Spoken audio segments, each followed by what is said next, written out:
At Daytona International Speedway in February, the story was of two drivers.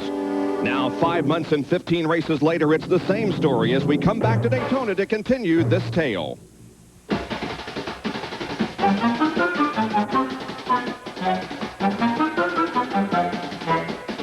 Oh, no, wrong kind of tale. There's only one. Not one, two. There's only going to be one. Move over. We're coming again. And that's exactly what Dale Earnhardt did in February. Dale Jarrett won only his second race, but it was the most important of all, the Daytona 500 by STP. He began the quest for his first NASCAR Winston Cup championship. Veteran Dale Earnhardt was denied the win again, but it didn't stop his determination for a sixth NASCAR Winston Cup title as he seeks to break Richard Petty's record 7. The tale of two Dales continues today at the World Center of Racing in the Pepsi 400.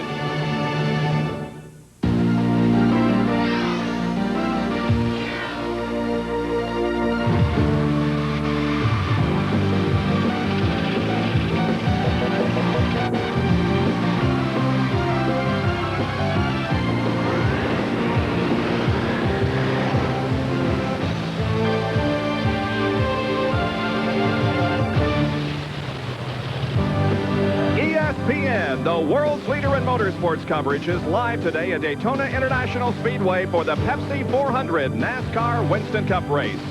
Florida in July. It's hot and it's humid. The forecast is for the chance of rain later this afternoon, but we should be able to get the race in with no problem. Good morning, everyone. I'm Bob Jenkins, and welcome to Daytona as we begin the second half of the 1993 NASCAR Winston Cup season. This is where it all began in February when Dale Jarrett beat Dale Earnhardt to the checkered flag. And as we take a look at the point standings, those two drivers are at the top, with Earnhardt 213 points ahead of Jarrett. Rusty Wallace is third, Kyle Petty is fourth, and Morgan Shepherd is fifth, 287 points behind. But there are other stories here besides Dale and Dale. We have stories about sleepers, streakers, and sneakers. And we begin our discussion of those with Ned and Benny. Well, Bob, we're going to talk about sleepers, but first of all, I think we ought to talk about Kyle Petty. Ned, I've been so impressed on the pole for the Daytona 500. On the outside pole here, they seem to have found something. Yeah, the Pontiacs have been really strong on the restrictor plate tracks this year. They have some new body parts on the car, which I think has helped them slip through the air, and of course works well with the taller spoiler that they have now. Rusty Wallace ran very strong here in Daytona in February as well, and was strong at Talladega, but the guy had two big crashes in both of those places. You got to wonder how he feels going into this race today. Do we have some sleepers in this field? We have definitely got some sleepers. No, guys, not that kind of sleeper. Look at Jeff Gordon, Musgrave, Spencer Master. Hey, guys, wake up. It's time to go racing, and then maybe we're going to find a winner out of this sleepers today. Well, neither of these drivers have ever won a NASCAR Winston Cup race, and today just might be the day. But there's one guy who fits in the streaker category, and Jerry Punch will talk about him. Now, Jerry's not in the normal form that we think of streakers, right? No, it's not, Ned. This one's going to wear clothing, although it might be a little cooler if he did, because the temperature is expected to approach 145 degrees in the race car. The streaker we're talking about, Modesto, California's Ernie Irvan. Take a look at his streak. Restrictor plate racing, and last year he won here at Daytona, then won at Talladega, won this year back at Talladega in May, and he's back on the pole here at Daytona. This driver likes the plates. One crew member said Ernie's the kind of guy you tie him in the car, tie the throttle wide open, and let him streak. He'll go straight to victory lane. So from the front of the field with our streaker, let's go to the back of the field, who some people have called a sneaker. Here's Sean Curtin. Well, Jerry, as you look at Ken Schrader's qualifying speeds, on Thursday, almost 5.5 miles an hour faster than he was during second-round qualifying on Friday. Now, on Thursday, in post-qualifying inspection, NASCAR found an illegal carburetor setup on Schrader's car. As a result, he has been suspended. His car owner, Papa Joe Hendrick, has been suspended for 4 races. It is under appeal. It will be heard next Tuesday, so Schrader will race today. Now, basically, what the setup did, it created an air leak around the 4 stud holes on the restrictor plate. What that did was allow a little more air to get into the intake manifold, hopefully to build just a little more horsepower. Now, the key here is the sneakers may not be on the race team. From Ken Schrader on down, they say they had no idea about the setup. Now, they get their engines from an outside source, so Bob will just have to wait and see. The appeal will be heard on Tuesday. We'll have more on that process later in the race. Well, the qualifying time and speed that he turned in yesterday wasn't good enough to make the field, and so he will have to take a provisional and start 41st last in today's race here at Daytona. ESPN Speed World coverage of the Pepsi 400 being brought to you by Pepsi, who reminds you to be young, have fun, drink Pepsi. By Ford and your Ford dealer. Have you driven a Ford lately? Daytona International Speedway from the airship Shamu, the SeaWorld blimp. Shamu represents SeaWorld marine life parks in Florida, California, Ohio, and Texas. SeaWorld is a world leader in marine life conservation, research, and education programs. And as you look down, you can see that there is quite a crowd on hand here today. Now, normally this race doesn't attract as many as the Daytona 500. There isn't quite as many, but we have a great crowd on hand here today as you look down on the racetrack. Now, there is a little bit of a delay here because we have a power problem that is plaguing some areas of the racetrack, and so we're not going to be able to get underway just quite yet. But now the word has been given to start engines, and so after they warm them up a little bit, they'll be going onto the racetrack and completing a few warm-up laps before getting the green flag. 160 laps of competition here this afternoon. 400 miles at Daytona International Speedway, and here is a look at the racetrack itself. Pole speed 190.327, time 47.287 seconds. The field is separated by 7.8 seconds. Miles per hour. 7.8 miles per hour. There's the racetrack coming off the tri-oval. Down into turns 1 and 2, bank 31 degrees. Do you want to talk about? That's all right. You go right ahead. You've driven this track a lot more than I have. And coming off turn 2, when you start down the back straightaway, it looks like it's forever. It's about 3,400, 3,600 feet. It looks like it's 9,000 feet. Barely can see turn 3, and we can see 3 and 4 banked exactly the same as 1 and 2, 31 degrees. And then on to the tri-oval, which is banked at 18 degrees, completing a lap around Daytona. The tri-oval length is 2,400 feet. The 44 car has its hood up. That's Rick Wilson. He's turned in a very good qualifying effort. He's scheduled to go in 9th position here this afternoon, but as you can see right now, they have the hood up on the STP Pontiac. Well, let's take a look at the 41 cars that comprise the starting lineup for today's event. Pole sitter is Ernie Irvin in the Kodak Film Chevrolet. He's from Modesto, California, qualifying at 190.3. Outside, the only other driver above 190 at 190.030 is the mellow yellow Pontiac driven by Kyle Petty. The second row consists of Davey Allison from Hueytown, Alabama in the Haviland Ford car number 28, and Derek Cope, former winner here from Spanaway, Washington in the 98 Bojangles Ford. Third row, Dale Earnhardt in the GM Goodwrench Chevrolet, and Bill Elliott in the Budweiser Ford. Bill off a victory last weekend in Grand National competition. Harry Gant and Darrell Waltrip will start in row number 4. The fifth row consists of Rick Wilson in number 44 and the most recent Winston Cup winner, Ricky Rudd. In the sixth row, it's Michael Waltrip in number 30 and Rick Mast in number 1. And the seventh row, Dale Jarrett and Ted Musgrave. Row number 8, Hut Strickland and Brett Bodine. The ninth row, Rusty Wallace and Mark Martin. And as you look at the rest of the starting lineup, let's go down for a report from John Kernan on Rick Wilson's potential problem. Bob, I just talked to Robbie Loomis, Wilson's crew chief. He thinks they have the problem fixed. It was around the master cylinder. One of the O-rings had worked its way out. The bolt into the master cylinder had worked its way back. They have tightened that all up, and Robbie Loomis says it should not create a problem for them. The starting lineup, Bill Parsons and P.J. Jones in the 18th row. Richie Petty will start in row number 19, and there you see that Ken Schrader starts in 41st position, taking a provisional to get in. There's a tire story here this afternoon. Jerry has that. Exactly, Bob. You know, not much changes between February and July here at Daytona, except the temperature here outside. It's about 25 degrees warmer than it was in February. The plates are still 7/8 of an inch. The spoiler's still at 40 degrees. But the tires, the big story this week.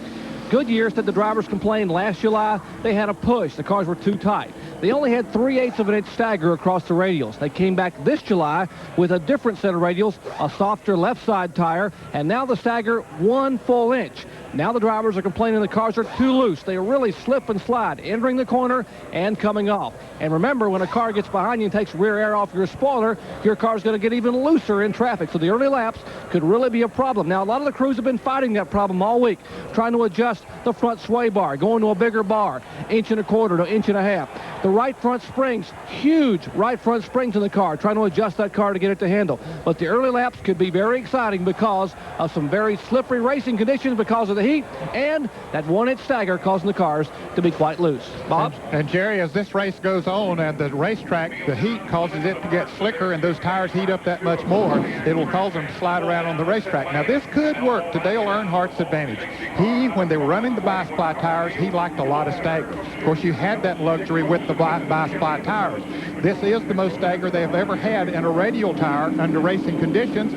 Earnhardt tested the tires here, and so maybe he said to Goodyear, hey, we need an inch stagger. Maybe it'll just suit his style and the setup for that Goodwrench Chevrolet to a T. Our in-car cameras today are being carried by Morgan Shepherd. Car number 21, the Citgo Ford. Bobby Hillen carries one of our in-car cameras also. Heilig Myers Ford Thunderbird.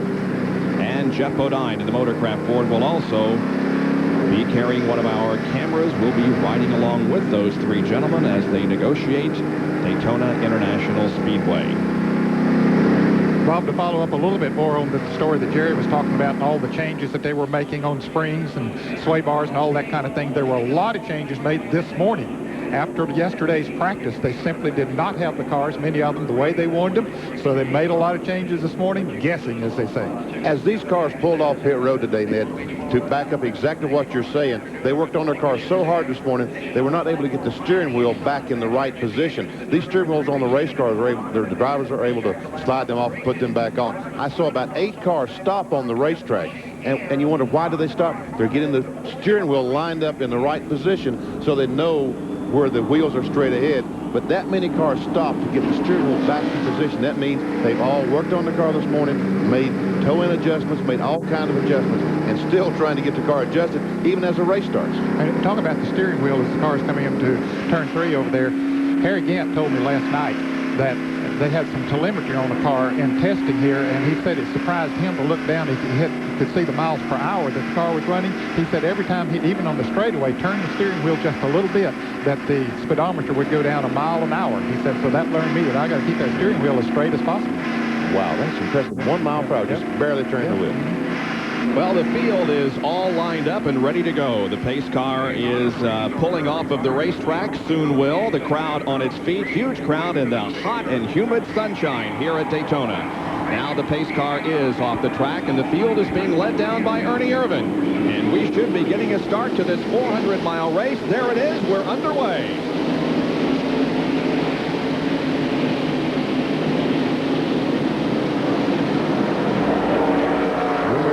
Talladega, when these cars stayed 2 abreast for about 3 or 4 laps, I don't think we'll see this in Daytona. Probably not. In fact, they got 3 abreast there early in the race and stayed that way for a long time, too. But you probably will not see that. This track is not as wide as Talladega, for one thing. But, a car spinning. Already a crash up in turn number 2. Car up against the wall. Everybody else gets by okay. But it is Jimmy Hensley in car number 7 who has made contact with the wall. The family Channel Ford Thunderbird is against the wall in turn number 2 as the rest of the field comes down to the caution flag. Well, that didn't take long. Sure didn't. Here, Ernie Irvin trying to win the race. And look at Kyle Petty on the outside. Dale Earnhardt trying to beat Kyle Petty to the line here, and he might just do it. In fact, he did. They come across Irvin, Earnhardt, and Petty, and they are slowed already. The pace car is on the track in turn number 1, and the Jimmy Hensley car is still in turn number 2. What a tough break for him. Just on the first lap, didn't even get the first lap completed. Let's see if we can take a look. It's the white car. There you see, they look like they're trying to go 3 abreast. Hensley down on the inside, and it looks like the car just broke loose with him, didn't he? Maybe the air was taken off the spoiler? I really don't know. Jeff Gordon just barely misses Hensley as he goes by. And look at these other cars down on the apron of the racetrack. Fortunately, All was able to get by because Hensley started up front. He started in 19th spot. Looked like he just got down too low, maybe got on the apron of the racetrack, and it got out from under him. Well, that's only the second time for the Family Channel sponsoring this car, and it looks like it's going to be an early out for Jimmy Hensley. The tow truck is there. The field is reduced in speed, and we are under caution for the first time here in the Pepsi 400 at Daytona. Back with more of our live coverage after this. Today at Daytona for the Pepsi 400, and the field is under caution. We had a crash on the very first lap in turn number 2. It involved Jimmy Hensley. Watch the middle of your screen. The white car gets down low on the track and loses it. Just goes around, and I guess that's Wally Dallenbach and Greg Sachs right behind him. But watch Jeff Gordon as the car goes back up the racetrack. Look at Jeff Gordon. They're almost meeting head on. Look how close it was for Gordon getting in the side of that Family Channel Ford. Jeff has been involved in a couple of crashes this year in that manner, and I'm sure he was thinking, oh boy, here we go again, but he missed.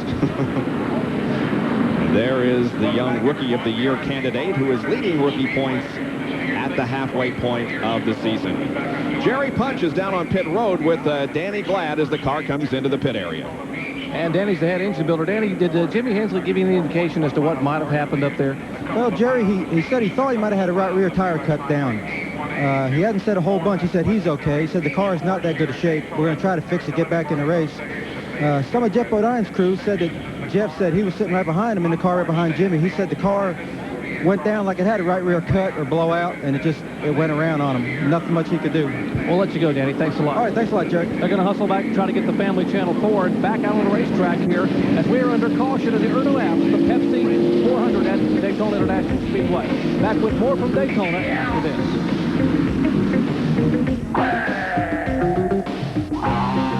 Laps about to be completed out of 160. The top 10, Ernie Irvan, Dale Earnhardt, Kyle Petty, Davey Allison, and Derek Cope. 6th is Elliott, 7th is Harry Gant, 8th is Darrell Waltrip, 9th Rick Wilson, and 10th is Ricky Rudd. The field comes down looking for a green flag and a restart, and there it is. By the way, Jimmy Hensley did get out of the car under his own power. He ran to the ambulance, and so he is okay. The car is back in the garage area. They're trying to get it fixed and get him back out there. And Dale Earnhardt quickly trying to get to the front. He wants 5 bonus Winston Cup points for leading a lap. He's been the major lap leader all year long. Lots of races. Certainly Dale Jarrett needs the bonus points. That's one reason why there are so many points difference between Earnhardt and Jarrett, because of the bonus points that Earnhardt has accumulated. Darrell Waltrip running there alongside Ricky Rudd as they head into turn number 3, and Waltrip has qualified very well. But look up front, we have Irvan sliding from 1st to 3rd as Earnhardt gets the lead, and Petty comes in 2nd, and now Allison goes to the inside of Ernie Irvan. Boy, you get on that outside, and the train will go by down on the inside as Ernie Irvan finding out there with the 2 Fords of Allison and Derek Cope trying to go by, but now Allison having a little bit of trouble getting around. And Cope jumped in behind Ernie Irvan, left Davey down by himself. Now Davey Allison's in a pretty precarious position trying to get by. As those 2 cars run side by side, Earnhardt and Petty pull away. That's usually the case when you have 2 running side by side. They aren't going to run as fast as 2 cars singled out like Petty and Earnhardt are up there. Now here comes Ricky Rudd on the inside of the Tide Chevrolet. Maybe he'll get hooked up with Davey. Boy, Rudd is on the move. He passed Rick Wilson. You see how far ahead of him he is, just over a half a lap. Now he has caught Davey Allison, so he might help push him right on up through there. If nothing else, a big confidence booster for Ricky Rudd and the Tide team, winning Michigan after not leading a green flag lap all year. Then he comes on to win the race, although it was decided somewhat by fuel mileage at Michigan. There you see Irvan running 3rd, and the battle for 4th is between Davey Allison and Derek Cope. Say what, these cars are struggling in the corner because we saw Rudd right behind Davey Allison. Got down in turn 1. Something happened. He was not able to stay on Allison's bumper. Davey back in that same spot with no one to help him. Here comes Dale Jarrett on the inside, and Darrell Waltrip following Dale Jarrett. And then I'm so impressed with the job that Darrell Waltrip has done to North Carolina. At Talladega, we saw he and Harry Gant racing for about 35th. Now he's up racing for 10th place. Yeah, both of them qualified very well here at Daytona. It's good to see both of them up there. More on that story from John Kernan. Well, I was talking with Barry Dodson this morning and asked him if they had gotten their loose problem. As Jerry told you at the top of the show, a lot of the teams with that new stagger in the new radials were very, very loose. Yeah, they got the car tightened up so much that this morning they took a round and wedge out of the right rear to loosen it up a little bit and added just a little bit more spoiler to kind of balance it out. And another thing that Darrell may have on his side today, Barry said they're getting about 7 miles to the gallon. That's 57 laps. 2 pit stops, they could go the whole distance. Wow. Wow. I tell you what, the driver's going to be, his tongue's going to be hanging out. They only stopped twice. Yep. Actually, to go on 2 pit stops, you have to run 54 laps one time and 53 laps 2 times. I expect there'll be a lot of them good if we don't see any cautions. Another car on the move is Mark Martin. They're on the inside. He just went by Darrell Waltrip.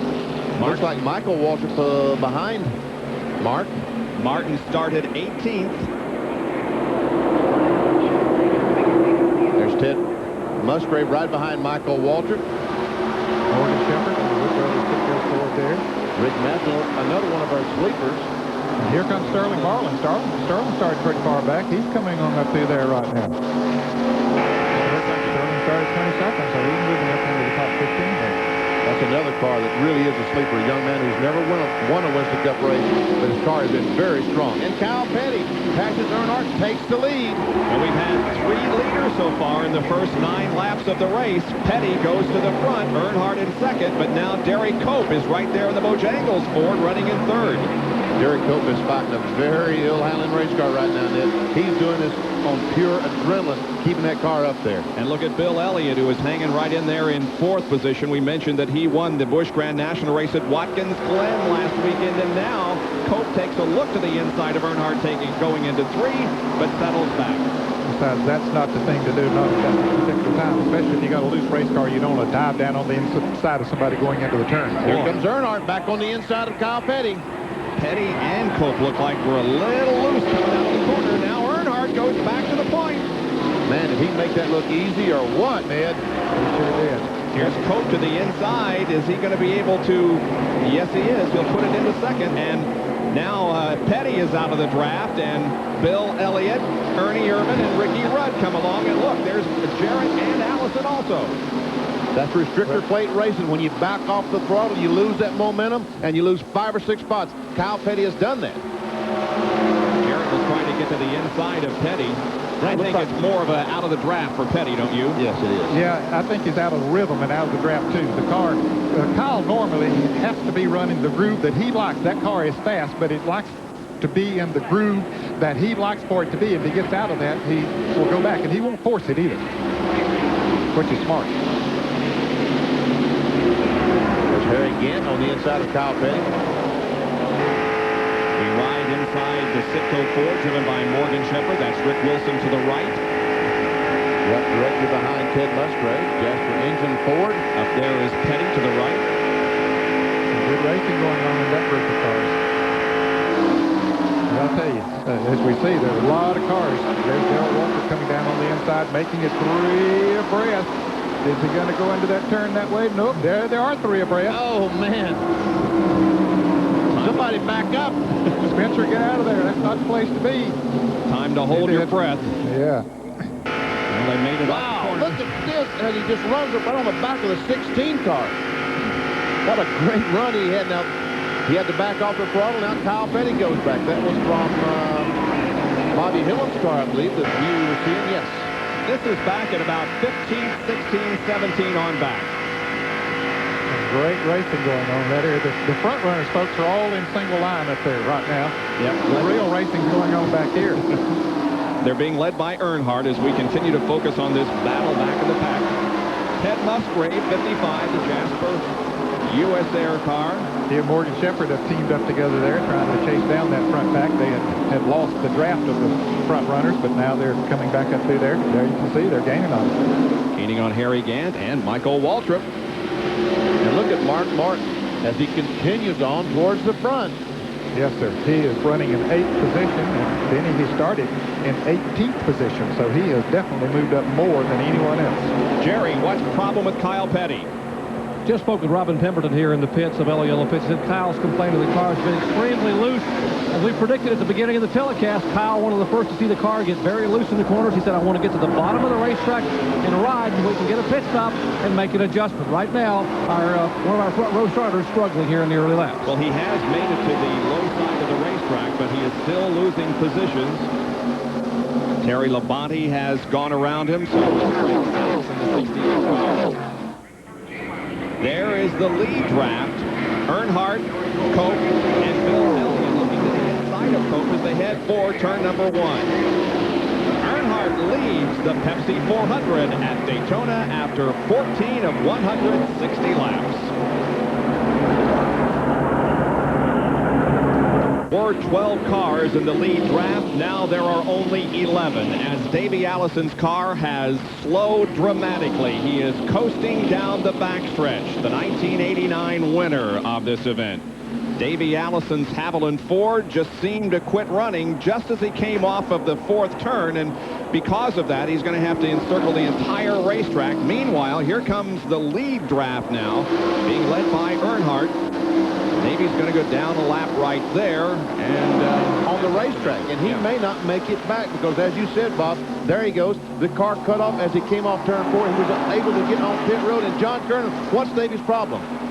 Well, the motor just shut off. He flipped all the switches, flipped over to the second ignition. It still would not fire. They think they got a battery problem now. It seems a little bit early for battery to be dead. Perhaps one of the cables from the battery has broken off. But Davey, the crew, Robert Yates and Larry McReynolds, and everyone are waiting anxiously to see if Davey can make it down pit road to his pit area.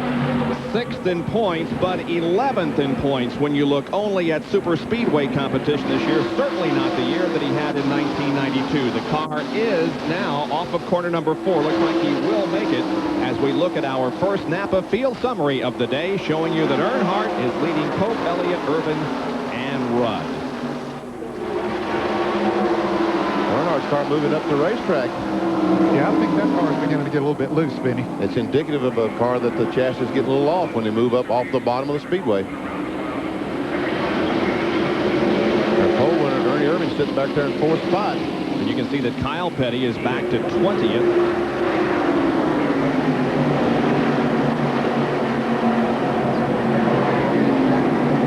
And Schrader is moving up from his 41st starting position up to 25th.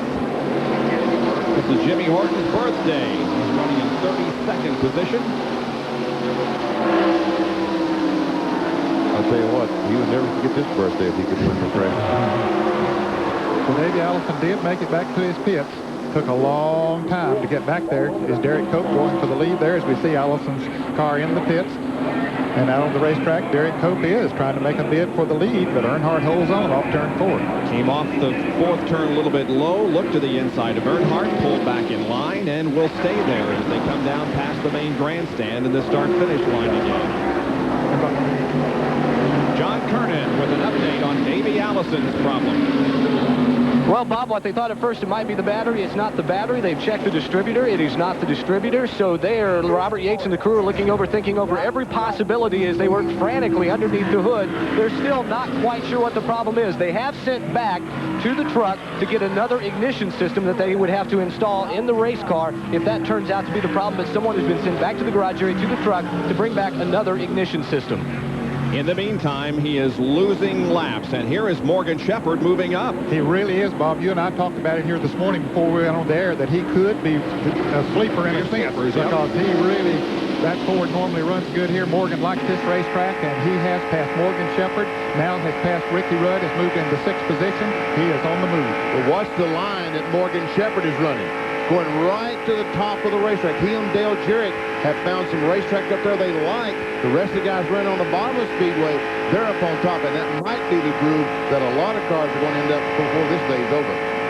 Morgan Shepherd has always performed well at this track. The Wood brothers, of course, have always performed well, and we could have a winning combination here. There we see Kyle Petty, a outside pole sitter, is falling back to this group. That is the 3rd group of cars. There are 4 right now running together. The lead group consists of 11. Davey Allison has his car fired now. He's going back out into the action. Several laps down. See, this is Morgan Shepherd's car. Look how high he is in relationship to Ricky Rudd. Now, Rudd has moved up, and he has went by Dale Jarrett. Yeah, now Rudd follows Morgan Shepherd right by there, too. The outside group didn't seem to work as well for Jerry as it has been for Morgan Shepherd. Morgan has moved to 5th position. Look at this. Started. Oh, man, crash coming off turn 2. Several cars involved over there. Is that Jimmy Spencer I see right there? Yes, it is. The Meineke Ford. Darrell Waltrip just got through it. Kyle Petty is now getting through. Rusty Wallace. And some Hut Strickland's crashed his car. I see some flat tires. That's a big M there. Brett Bodine is okay. Bill Hart is coming through. Well, a couple of our sleepers are out of the race. That's for sure. There went Jeff Purvis by. Dave Marcus. P.J. Jones and Harry Mellon's car just going by. Second caution of the day in the first 22 laps. Here's a replay of what happened. Well, we see Kyle Petty spinning, Jimmy Spencer, Bobby Labonte goes through. There's Hut Strickland back, and we see Labonte's going to hit the wall. Jimmy Horton, maybe? No, it's not Horton. 32.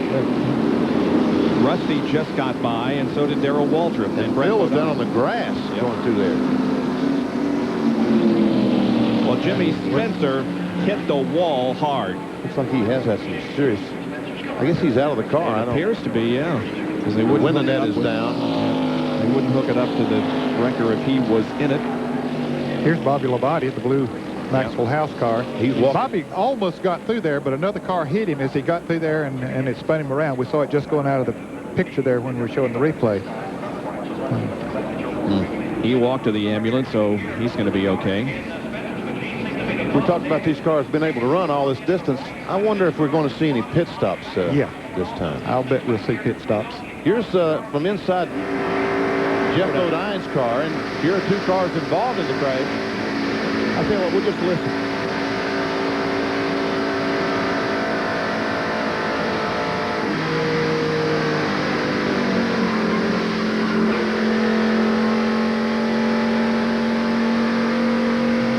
Well, we know that Jeff Bodine was involved, but he kept going. There is the badly damaged car of Jimmy Spencer, as everyone else, just about everyone else, comes in for a pit stop. Earnhardt leading Cope and Elliott and Irvin and Rudd down pit road.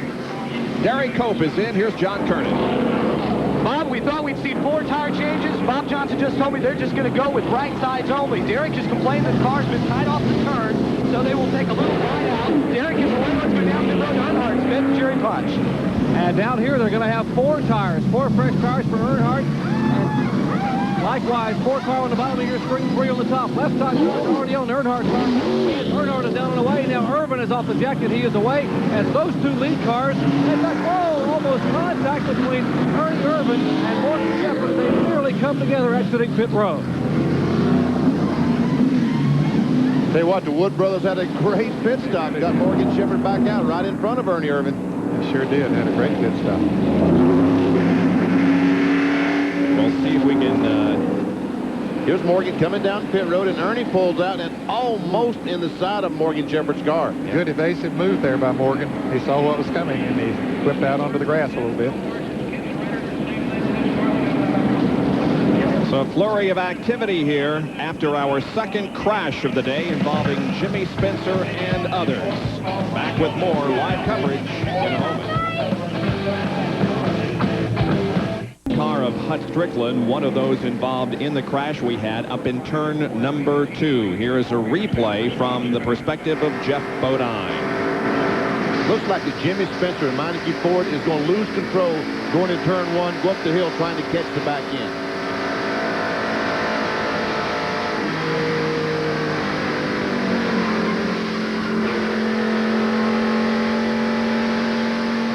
Car just got a little loose, and as he tried to save it, it got out from under him. Now, pit stops occurred, and here is the main benefactor from all that. He came in 16th position, and he comes out in 2nd. That, of course, is Jeff Gordon.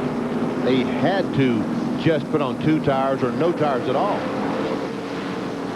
And there is Jeff now, the first car coming down here. We see all these other fellows sitting on pit road. Get in there. There's Ernie Irvin sitting there. No tires, it doesn't look like. Yep, they just put in fuel. Just gasoline. We see Derek Cope, who changed 2 tires, leaving the pits, and here comes Jeff Gordon. Yep. Jeff was pitted down toward pit exit, but did not take on any tires. Is that a wise move? I think it's great strategy. Well, it's great strategy to get him in good track position, to get him up towards the front. It'll be interesting to see once the green flag drops, though, to see how those older tires perform. Let's go to the pits and John Kernan. Well, Derek Cope was just told by Bob Johnson, his crew chief, that the right side tires look great. There was absolutely no wear, so they may have made the right call by taking on only 2 tires. Of course, they were running second in the race. All they does is just move them to the top 1 position, but still a smart move for them. Have to wait and see if Jeff Gordon, what his strategy with taking on no tires. But what we're seeing here, no tire wear after 24 laps. Well, you saw the crash and how debris can come off a car and into the windshield of a car. They're built to withstand all kinds of punishment. Here's a track fact.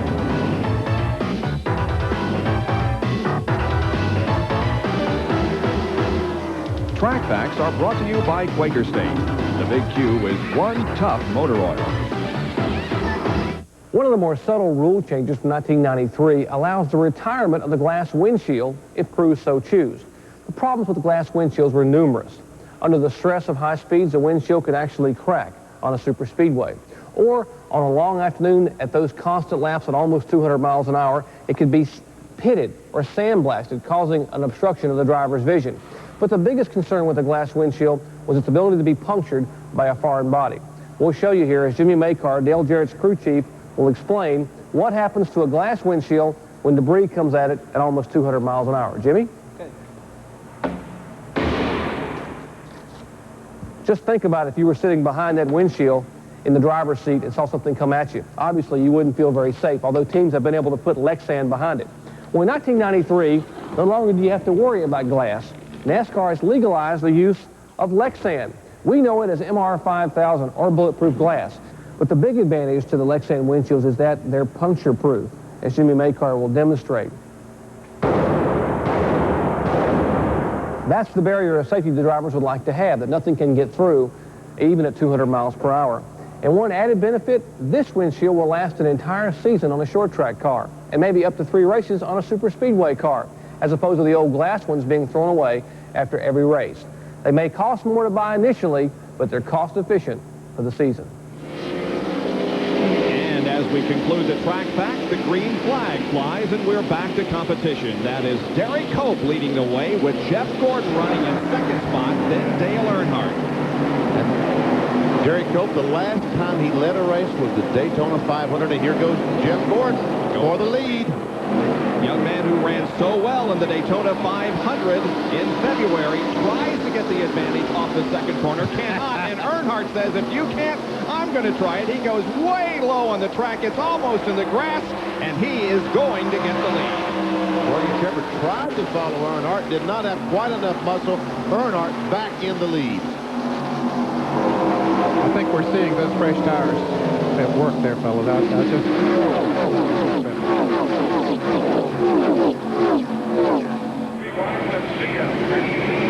Morgan Shepherd running fourth. Ernie Irvin is fifth. Then Ricky Rudd and Dale Jarrett. See Mark Martin back in that group at the very end of the line. Martin made a good charge up towards the front. Then he sort of leveled out. Morgan Shepherd got by him, and the car seemed to be getting a little bit loose, but I'm sure they made some adjustments on him during that pit stop, so he's right there with them now. It has been an up and down season for Jeff Gordon, but on the super speedways, he has been sharp. 9 starts, 4 top 5 finishes. He led in 5 races, and he finished in second position both at Charlotte and at Michigan, and had a very, very good performance here in February. Tell you what, this young man is learning a great deal, especially in the position he's been racing up front. Learning from the best there is in the business. And Bill Elliott is off the pace. Elliott brings the Budweiser 4 down low and hits for his pit. He had a good qualifying run here, Bob, one of the best this year. And everybody was thinking maybe this is the race that's going to turn Elliott's season around. Does he have a flat tire? What is the situation? Here he comes. And they are going to change the tires on the Budweiser Ford as we see Ernie Irvin making a move. He's coming also on the racetrack. down in a battle for 4th position with Morgan Shepherd. They did not change tires on the Budweiser Ford. It looks like they just went over and tightened some lug nuts. Looked like he thought he got in the wall and knocked a quarter pound in on the tire. He stopped to check it, and they discovered he did not have sheet metal rub in the tire, sent him right back out. Meanwhile, Morgan Shepherd, Ernie Irvin still side by side. There's Rick Mast right behind Mark Martin, one of our sleepers. Another sleeper, Michael Waltrip, right behind Mast. Well, you guys must have woken up those sleepers because they're doing okay. The 25 car of Ken Schrader, there in now the middle of your screen, the white car, started last, 41st, but he's moved all the way up to the lead draft. And I'll guarantee you one thing, he's got a legal carburetor on there. Yep, guarantee you have. He's going to try that again, Now, we see Morgan Shepherd up there on the high side again as Dale Jarrett runs up on him. I thought he was going to run into him. But anyway, he goes to the inside. Morgan's car probably is not working quite as well on the high side of the racetrack now. After they run about 10 laps, watch him come back up through there. I bet he's pushing a little bit right now, but he'll start coming up through there in a little bit. Here's Dale Jarrett and Mark Martin getting by these cars. Jarrett gets by and leaves poor Mark hung out.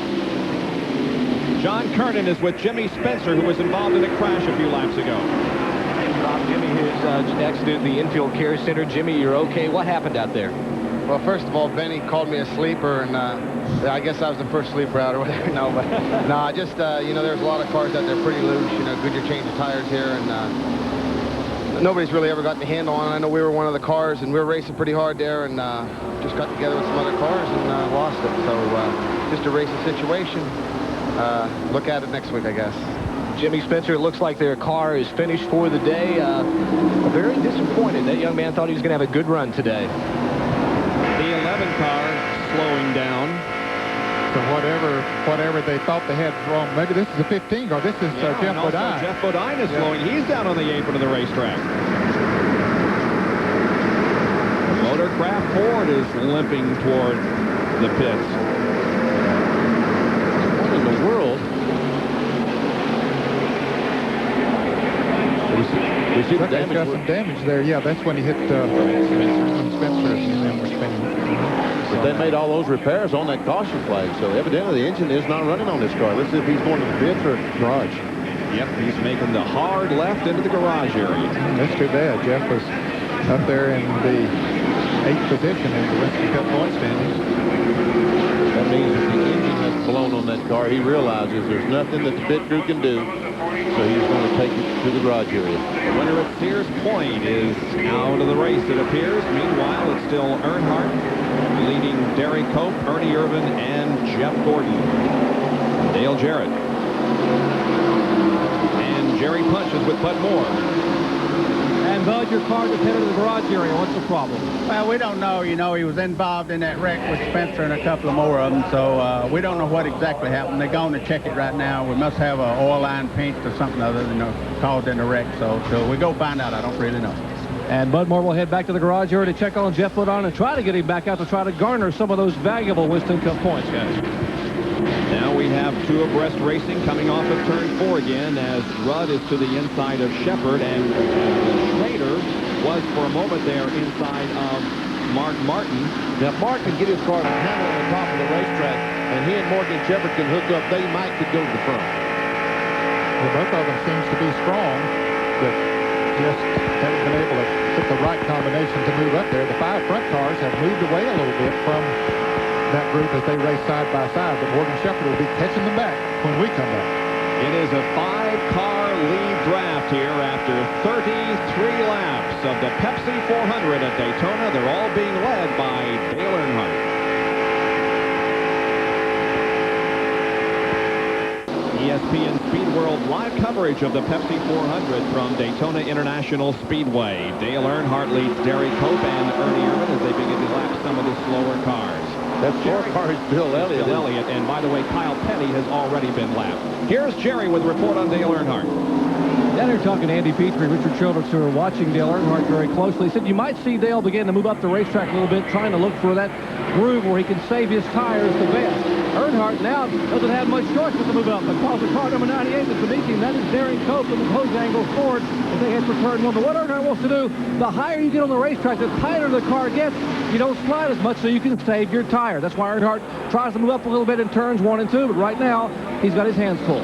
Cope is the leader, and Dale Jarrett has moved into 4th place behind Ernie Irvin, and Jeff Gordon runs side by side with Bill Elliott as he tries to lap him.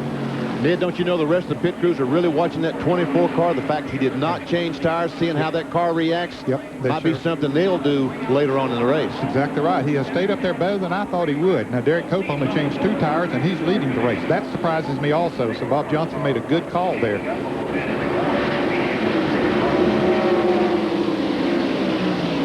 Derek Cope is the leader and looking very strong. He, of course, is a former winner here at Daytona. John Kernan is down in the pit area.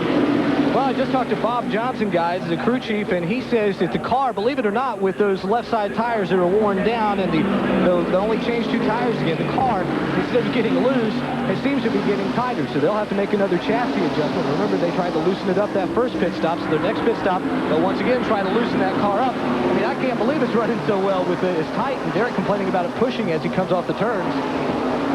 Well, he tried to break the draft coming out of the backstretch, and as they went into 3, Earnhardt, as Jerry indicated, took the high line to try to save the tires. Now he comes down low on Cope and tries to take the lead back. Well, he saw Dale Jarrett getting on the inside of Ernie Irvin. He figured he'd get down there and maybe the draft there could help him a little bit, but he just drives right on by down on the end. Well, at least he's there for the moment. Maybe not drive right on by is the way to put it, but he drives down on the inside of him. Now then, he's been going high.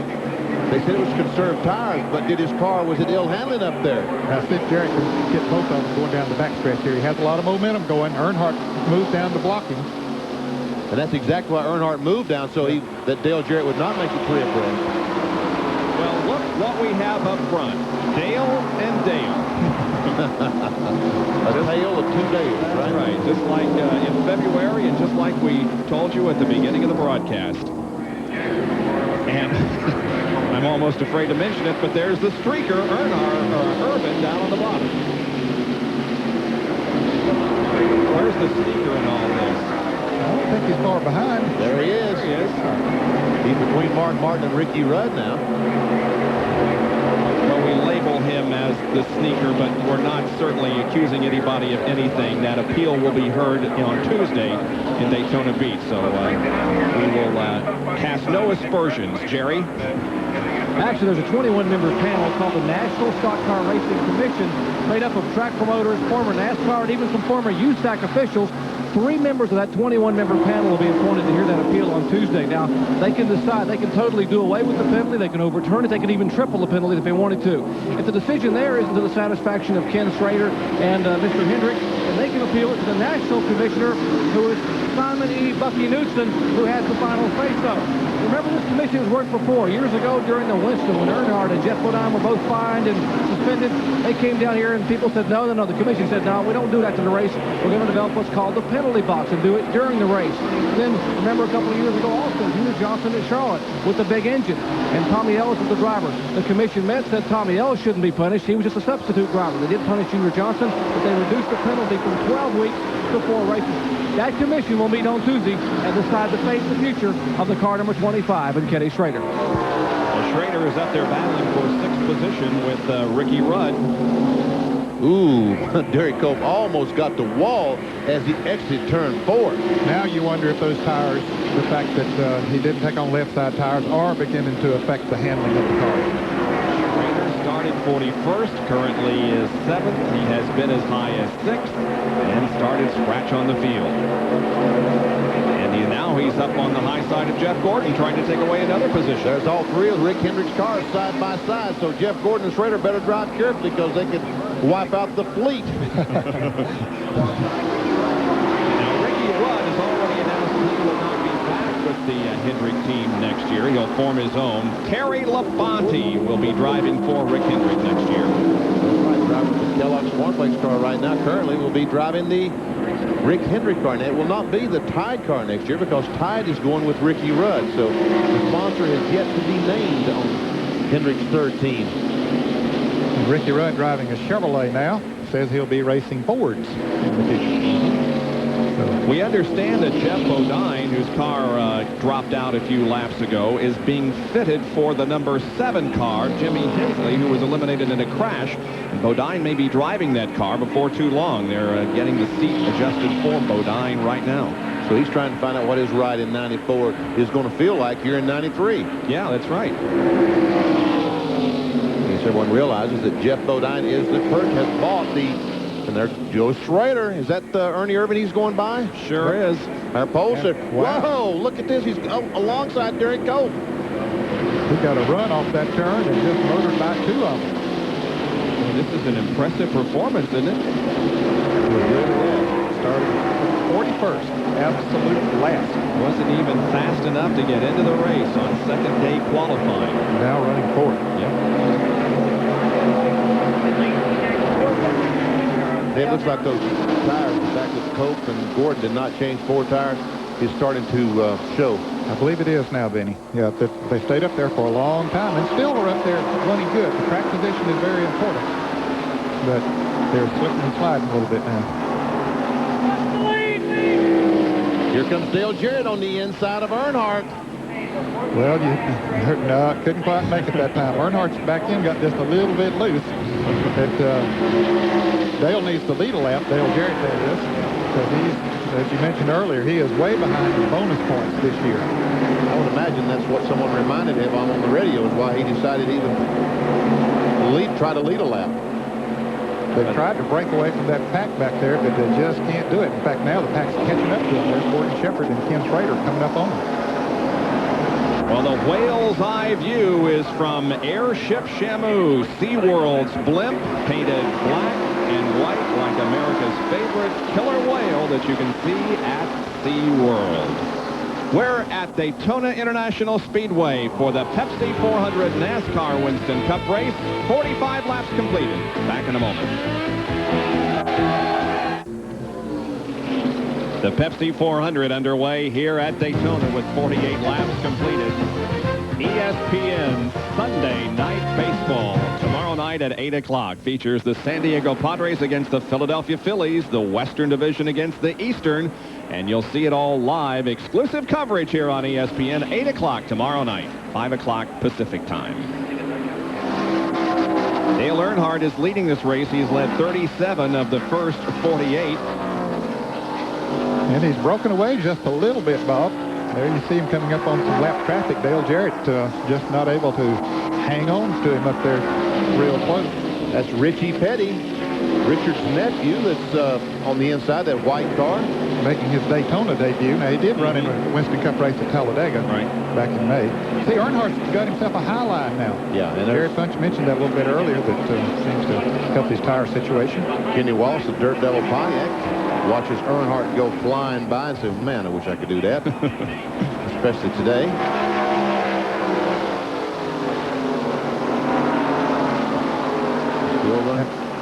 And there's is that Dick Trickle in the 75 car? Second and third place belonging to Ken Schrader. And Earnhardt going through that traffic has broken away, and Schrader has caught Jarrett. I think Jarrett's car is getting very, very loose. I'm sorry, that was not Dick Trickle. Allen Jr. in the National Fresh car in his first ever Winston Cup start. That blue car just went out of the picture. Yep. Here's Jarrett. Started 13th. Watch Schrader on the outside. Bob flying by. We may have to change that. Yep. We'll have to switch those two around. Schrader started 41st, and now on lap number 49 has moved to second place. There's Loy Allen Jr., number 37, down there on the bottom of the racetrack. That's P.J. Jones in the white number 9 that Schrader's going by on the outside. We talk about former winners at this track. P.J. Jones is a former winner in the 24 Hours of Daytona. And John Kernan has a report from the pit area. John?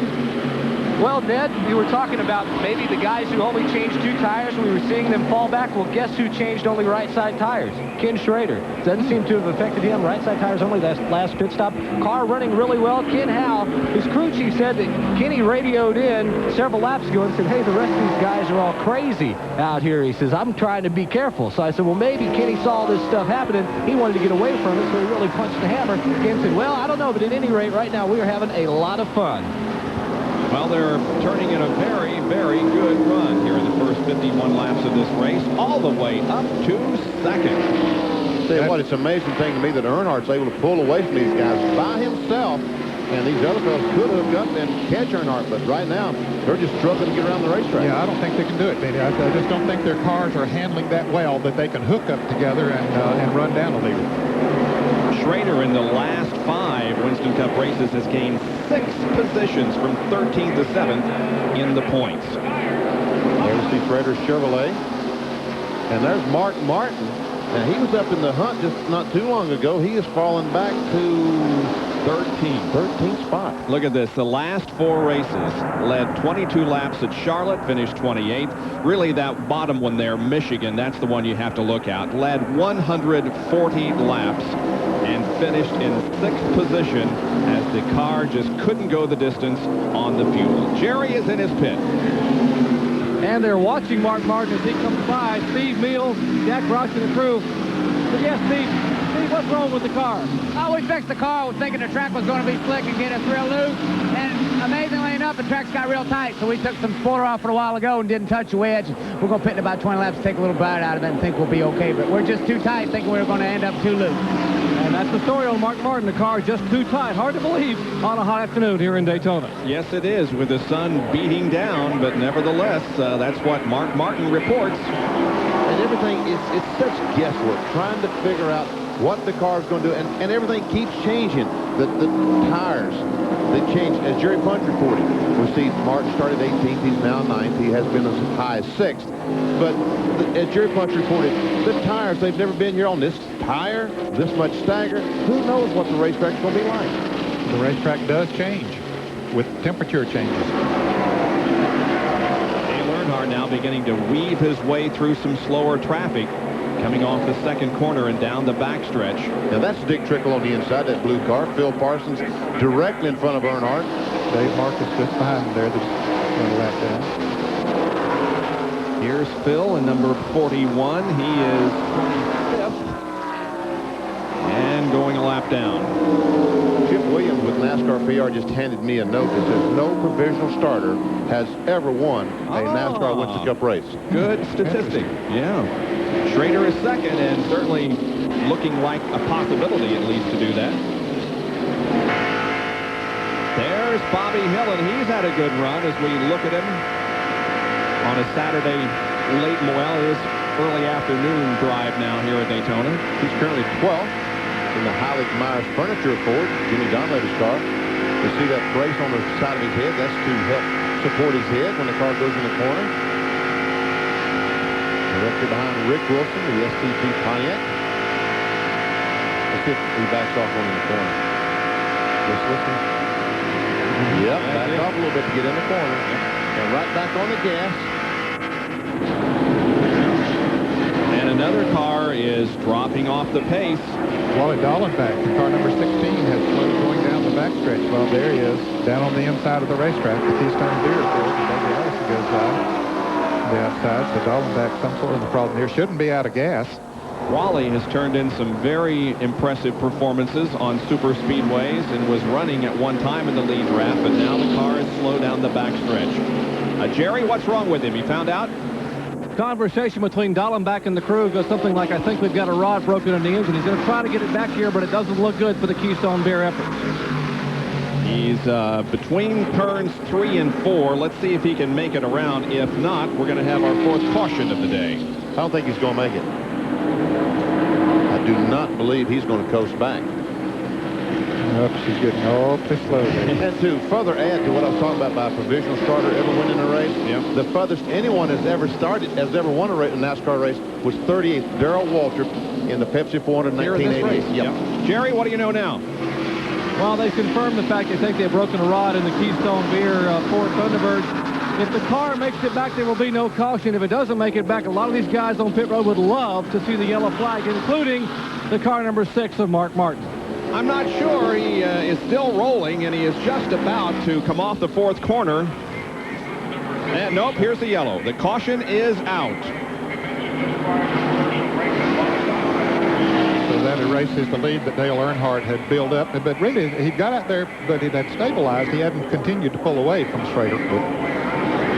Here's Dale coming down, taking the caution flag. And you see Kyle Petty right behind him. Kyle just went down another lap. He's trying to get it back, but he couldn't do it. Already 2 laps down after starting outside the front row.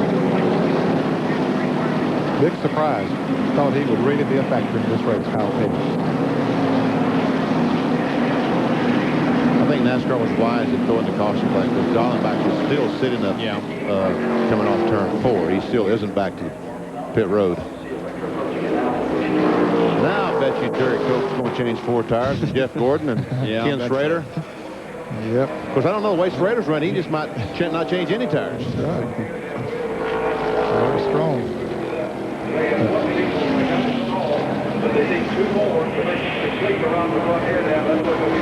I tell you, as hot as it is in these race cars right now, this caution flag is a blessing. I mean, every one of those drivers is leaned back in their seat right now, taking a sip of water if they have a cooler in the car and saying, oh, thank you. Thank you. Get a breather. Get a little bit of a breather. Well, there's Bobby Hillen. They put their either the hose out the window to make sure the air is directed right on them, or but his hose has come off. His hose is off. Yeah. And he's trying to fix it. Back on there. Yeah. That's probably what he's telling him right now is, please fix my hose so I can get some air in here. But he's not concerned about track position or anything else except I need some air in this thing. Well, how important is track position now as they come down and decide on 2 or 4 tires? Well, at this point, it's not the most critical thing in the world. 100 laps from now or 50 laps from now, it will be very important. But right now, it's not the most important thing in the world. We saw Hill there. He was in 11th position. As you see the field now, headed down to Elmo doesn't have much company out there, does he? just the lap cars. And the one that stays out there. All the cars in the lead lap are allowed to pit here now. We'll go to the pit. Call them, guys. Ken Schrader is in. Ken Howell and crew will go to work. It will be a 4-tire change. It will not make any chassis adjustment. Right side's going on, right side's down. Jack swinging around. Swing around to the left side. Let's go down pit road to Dr. Jerry Punch. And a pair of lead Chevrolets getting service. 3 on the top of your screen. Dale Jarrett Chevrolet on the bottom of your screen. Left side tires going on Dale Jarrett's car. Left side already on Dale Earnhardt. The Goodwin Chevrolet heads down pit road. Chassis change in the right rear of the Interstate Battery Chevrolet. He's down and away. Here is Ernie Irvin down and away. And he got stuck behind one car, and now Dale Jarrett, as a tire has been hit on pit road, is now rolling across the grass and down to the short chute toward turn 1. And Mark Martin is, I'm sorry, Jerry, but Mark Martin's sitting on pit road with his both his rear tires on the ground. Oh, boy. And right rear tire is off. No tire over there on that side. Now the crew comes over there and tries to get a jack under it. But, Jerry, that's not easy to get a jack under it when there's no tire back there. The car is totally on the ground, and they have the some of the Jasper engine crew, Ted Musgrave's crew. You've got Steve Mill and some of the Valvoline crew literally picking the car up. And now they pick the car up and put the tire back on. But one tire came from up on pit road, was about 40 to 50 feet in the air, came down, bounced in the grass, and is rolling back out toward turn 1. So what a scuffle here in the pits on Utah Track. Yeah, Jerry, that tire has been retrieved by one of the NASCAR officials, so it's okay. But boy, a bad break for Mark Martin. You talk about losing track position. And besides that, you got to wonder if there was damage done to the car. Well, there's considerable damage because it has bent the quarter panel, and it looked to me like as he left pit road, it's a huge wing. I mean, a sail that's going to slow the car down considerably. Now here's the tire we're talking about. It's going across the racetrack. Now, somebody's going to boot this tire.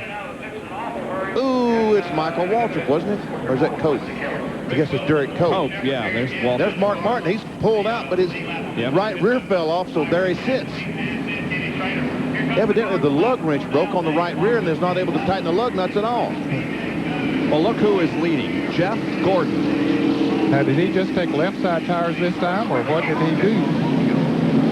Again, he picks up several positions on pit road. Remember, last time he went from 16th to 2nd, I believe, and now he came in 7th position and has the lead as we get ready to go back to the green flag here at the Pepsi 400. We'll take another break and be right back.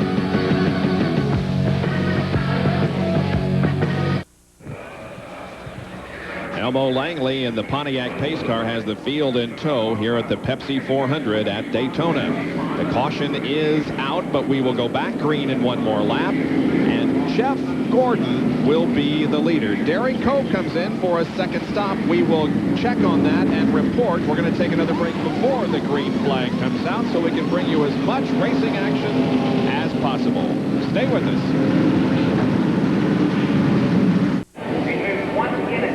Field gets lined up for the restart. Jeff Gordon in the DuPont Chevrolet will be the leader when they come down here. He is 10th in Winston Cup points coming into this race. However, he is 7th when you look at only points accumulated on the super speedways. 4 of his top 5's been on super speedways. The green flag comes out on lap 63. We're back to racing. Got himself a little bit of a jump on Earnhardt. A couple of car lengths. I think that was planned by Earnhardt. He's going to get him a run and come off the second corner and go blowing right by her. That's the plan. Now, whether or not it's going to work out that way or not, I don't know. Well, I don't know either. There's the Ken Schrader in 3rd place. Irvin 4th. There's the 5th there. Now watch Earnhardt. Watch him as he come down this back road. Watch his head of steam that he gets, Ned. Yep. Yeah, you were right, Benny. He built up that head of steam. Oh, yeah. He's got it. So Gordon's lead doesn't last very long. In fact, here comes Schrader to 2nd, Irvin to 3rd, Jarrett to 4th, and who knows where Jeff Gordon. Wow, did he not change tires that time, or what did happen with Jeff Gordon? He got up front again. Jerry, what's the situation there with Gordon? Oh, we watched the cars come by with Ray Evernham, and Ray, what was the strategy? What did you do? You just changed 2 that time? Our car was a little bit tight. We're just not strong enough to stay up in that lead draft, so we've been gambling on tires, just trying to keep the thing out front. I think it's more important here to stay in that draft than it is our car just not wearing out tires. So I guess that gamble didn't pay off. We just lost a lot of spots, so we'll have to keep digging some other way. And remember, guys, we not changed tires on the first stop, so those 2 right side tires he just got were the only tires he's had in the first 60-some laps of this race. Well, Gordon isn't even in the shot right now as we have a great battle up front. As Ken Schrader is now inside of Earnhardt looking for the lead, and Schrader ought to take a provisional for every race, huh? I'm telling you. And he led that lap. There's a whole bunch of Chevys up front. Look at this, 3 wide. Jarrett to the inside. Somebody back off. Earnhardt must have eyes in the back of his head. How did he know there was no one on the inside of him? He had the racetrack to himself. He must have a great spotter, is all I can say. And he's got a great sense, too, of where things are. Bobby Hillin is the blue car. Rudd hooks up with Dale Jarrett now and goes to 3rd. There's the Hillin right behind Terry Labonte. The Kellogg's four-place car. And this is another Morgan McClure engine in that 14 car. Running very strong now. He made a good pit stop. Apparently only changed 2 tires, so he came out up there with the leader. Takes care of the body we're talking about. Morgan Kepler was a big loser, fellas, on that pit stop. He came in running 6th and came out about 20th. So they must make a big adjustment from the sit-go forward. Is Hillin the best Ford at this time? I believe so. Oh, Jarrett. Well, is he? Yeah, just barely slipped up there, but here comes Ricky Rudd down on the inside. He wants to do it. Was there a little bump there? It looked like it. Schrader. They're 3 abreast. 3 wide into 3. Yep. Rudd backed off just a little bit. Now the 3 abreast right man. Look, the 3 abreast are on either side of Bobby Hillin. That's right, Bobby. Look right, look left. There's cars there. Oh, be careful. You had to get it down to double 5. Well, Dale Jarrett's going to get his 5 bonus points to find the lead for that. Schrader 2nd, Rudd 3rd, Earnhardt is 4th. Now they've got Earnhardt on the outside, and he just can't get any momentum going. Kind of like Kyle Petty at the beginning of the race.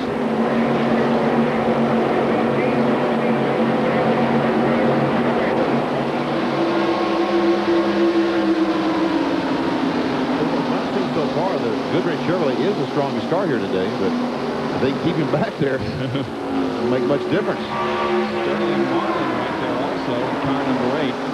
Yeah, remember we talked about Sterling, or rather Derek Cope, who made a second pit stop. That was because he hit the tire on pit road and sent it bounding, and they had to tape the car up in the right front, right, John? Yeah, you're exactly right. I talked with the crew. They think they've got that problem solved. They took a big sheet of tape and put it over where the tire had punched back, and it almost looked like a hole. Of course, it wasn't, but it would have caused air to grab on that right front. So they put a line of tape around it to make the air flow over it. They think that's going to be okay, but the only problem was they had to make those repairs when the one to go was given. So Derek, at the tail end of the field, is trying desperately right now to catch up with the lead pack. Because as we know, running out there by himself, it won't take long before that lead pack finally comes around and puts him a lap down. Yeah, he's totally out of the draft now. It's going to be tough to keep up. And here is the Waltrip brothers. Darrell in front, the older brother, the younger brother, Michael, the yellow number 30 Pennzoil Pontiac, trying to hook up and get to the front. Now Dale and Earnhardt and Ernie Irvin have gotten in single file. They ran side by side there lap or so and about to lose the draft of the front runners, so they've hooked up together trying to catch them back. Darrell Waltrip caught down on the inside there now. In the recent laps, Darrell Waltrip, who started in 8th position, he was 22nd on the 35th lap.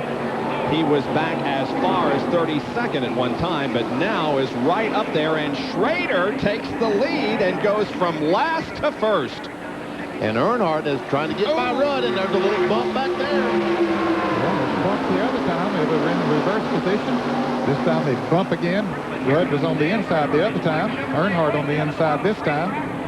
5 Chevrolets up there battling it out. The 6th place car, Sterling Marlin, is the first forward. As Earnhardt and Rudd will hook up together and go by Jarrett. Man, the 3 car is strong today. Yeah. Kind of looks like Talladega all over again. It was the 500. And here he goes for the lead. Down in turn 1, Earnhardt on the inside takes the lead with ease. Oh, he makes it look so easy. Let's see if Rudd can get second now from his teammate, Schrader. Yes, he does.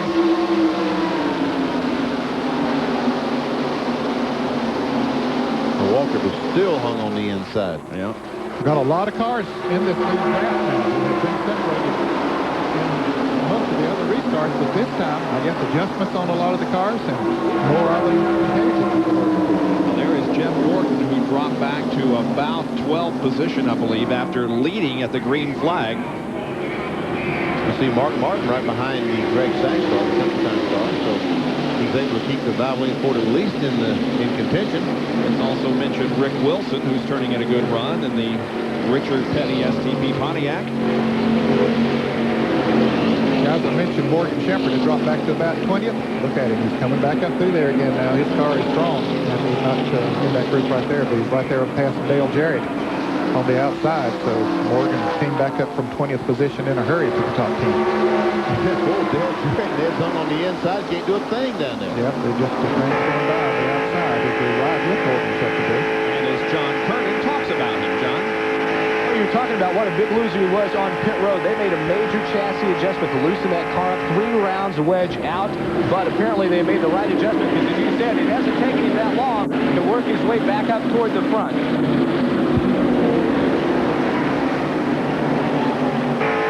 I figured out why Terry Labonte made the announcement of his plans for next year, because the last 2 times that's happened, the guy won. Jeff Bodine announced his plans at Sears Point, and Rudd announced his plans in Michigan, and both those guys ended up winning the race. So Terry perhaps thought he would do it here and pull off a victory. But right now, he is running back in the 9th spot.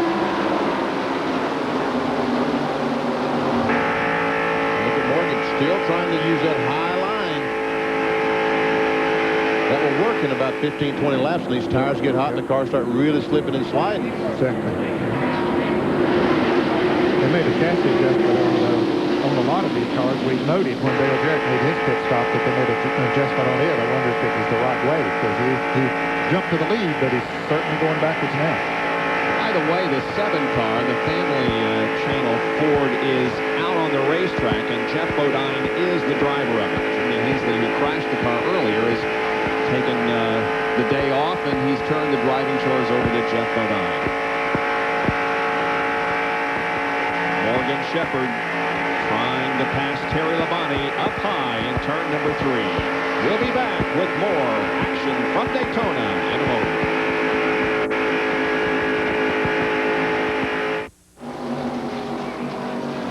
As you rejoin us here at Daytona, there is a great side-by-side battle for the lead as they come to the line to complete lap 75. Rudd is inside, Earnhardt is outside, and Irvin is right behind Rudd, but now Ricky will fall in behind Dale. He got up beside him coming off of turn 2. Thought he had a run on him down the backstretch, but just couldn't quite make it. And what happened was that allowed the rest of the field.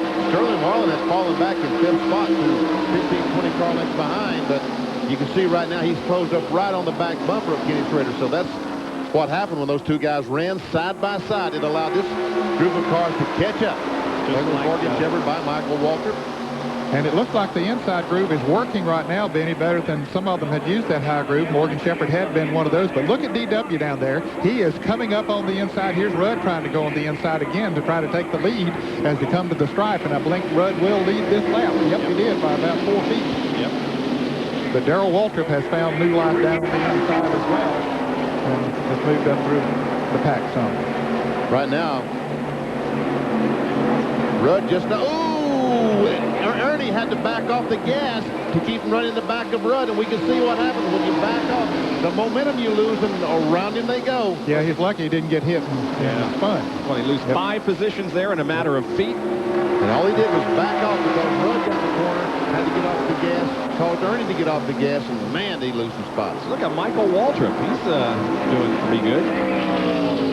Here it is again. Now watch Rudd get off the gas. Ernie slams on the brakes, and everybody go around. Schrader was wide awake right there to make that move. He didn't back off. He just guided her up on the high side of the track and went right on around. Back to live action. We still got Earnhardt leading. Ricky Rudd is in second. We can see Irvin back now about 6 spots. Running with Michael Waltrip and Darrell Waltrip, who's right behind him. He's actually in 7th spot. There's Darrell. Western Auto Chevrolet. Right behind him is Rick Wilson. Rick having a good run here in the King's car. Richard Petty's SDP Pontiac. Here comes Ted Musgrave down on the inside in the Jasper Engine US Air Ford. He, too, is running good. He and Greg Sachs trying to hook up, get a draft going to pull by Jeff Gordon, Rick Wilson. Little Ford companionship there. Looks that way.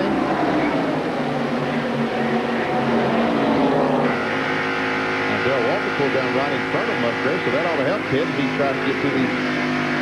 This is from inside. Rick Wilson must have got out of shape up there, and man, we almost had a crash. Really did. Jeff had to Gordon had to really climb on the brakes and then make a hard left to get around Rick. And folks, when we ooh and ah and what have you, I mean, these guys run 190 miles an hour, and all of a sudden, boom, they stop in front of you. You know what it's like when they stop in front of you at 20 miles an hour. Here it is again. Now watch Wilson. He got the corner, got a little bit loose. Had to get off the gas. And Jeff Gordon, if he didn't hit him, I think that's my finger between those two cars. That's the second near miss for Jeff today. He was almost involved in that first lap crash we had with Jimmy Hensley. Next time by, they'll get the halfway mark. Cross flags indicating that half the race has been completed. There's the leader, Dale Earnhardt. Rudd. And Ken Schrader.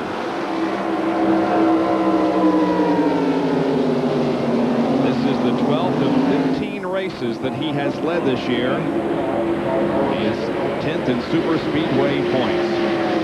And he is the leader at the halfway point, Dale Earnhardt.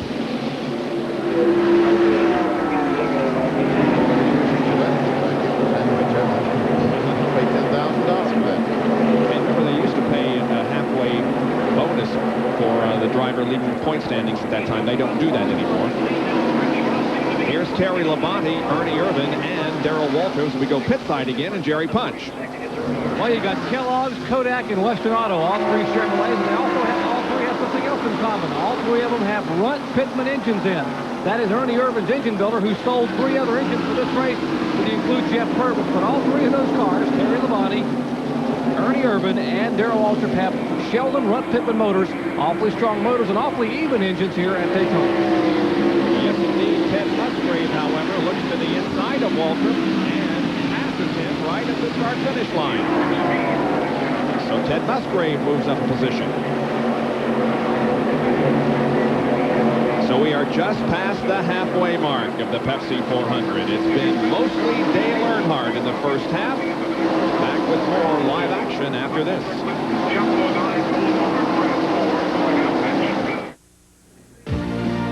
ESPN Speed World coverage of the Pepsi 400 being brought to you by Napa, because there are no unimportant parts. By Pontiac and your nearby Pontiac dealers. We are driving excitement. And by Quaker State, the Big Q is one tough motor oil. Here at Daytona, 84 laps are completed in the Pepsi 400. It is Dale Earnhardt leading Ricky Rudd. Is he losing the handle a little bit on this car, Jerry? I think so. Just from being here in the pits and watching Richard showed us the car on her stopwatch a couple laps ago, Earnhardt was running laps at 47.50 seconds, 47.5 seconds. Last time by was 48.75, so over a second and 2/10 slower. The car obviously is going to be a little bit loose, but the good news for Earnhardt is he's still out front.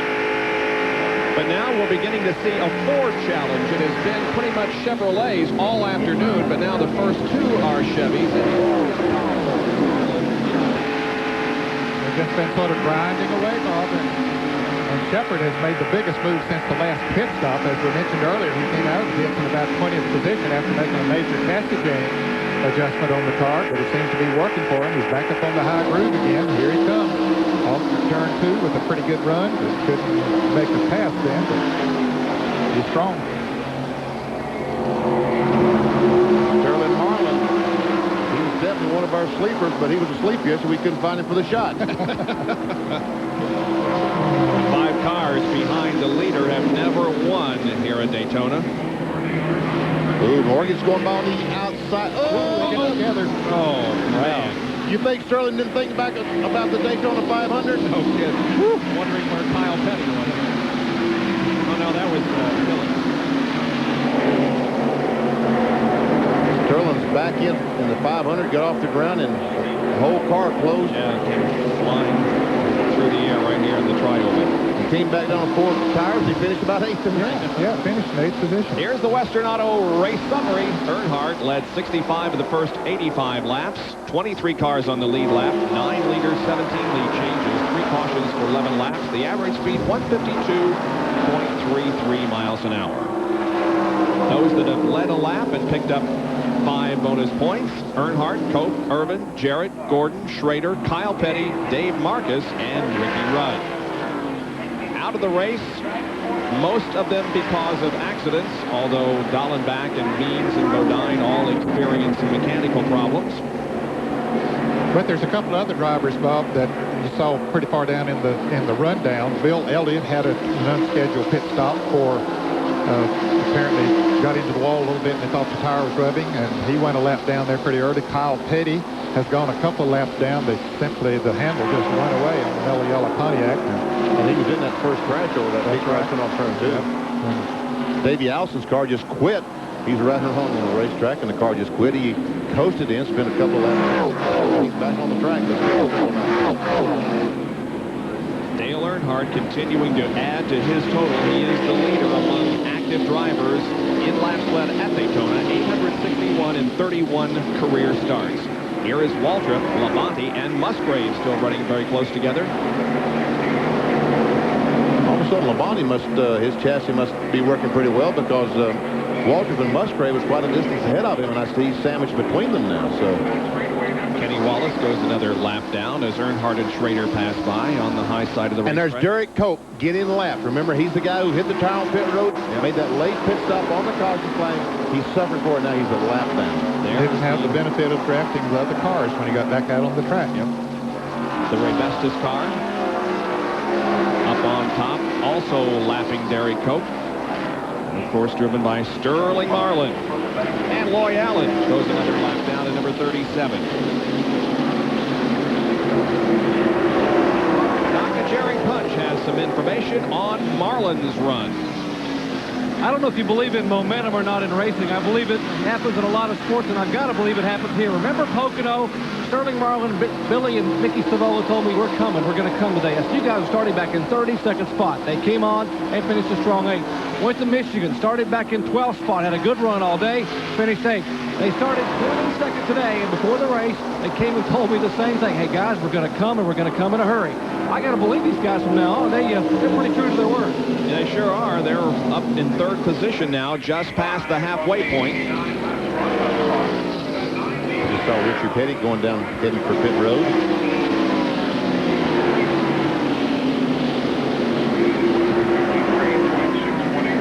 Sterling Marlin started 22nd. 3rd, where he is currently running, has been his highest. He's been as low as his starting position of 22nd.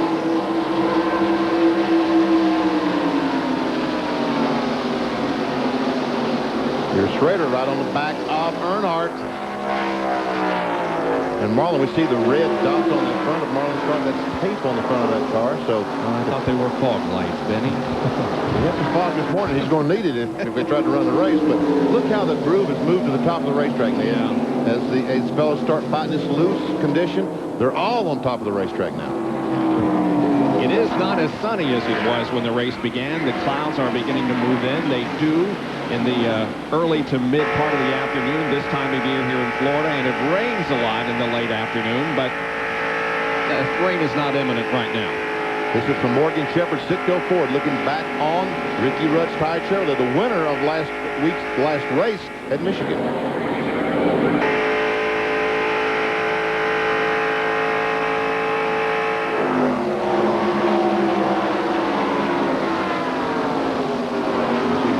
Trying to run the bottom of the racetrack.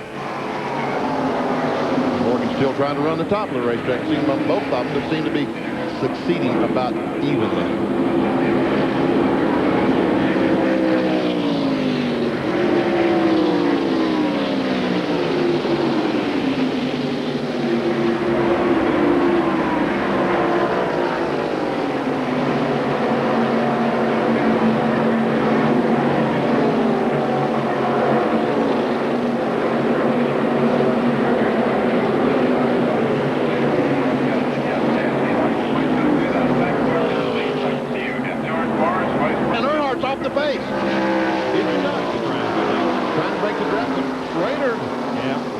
Dove to the outside. Trying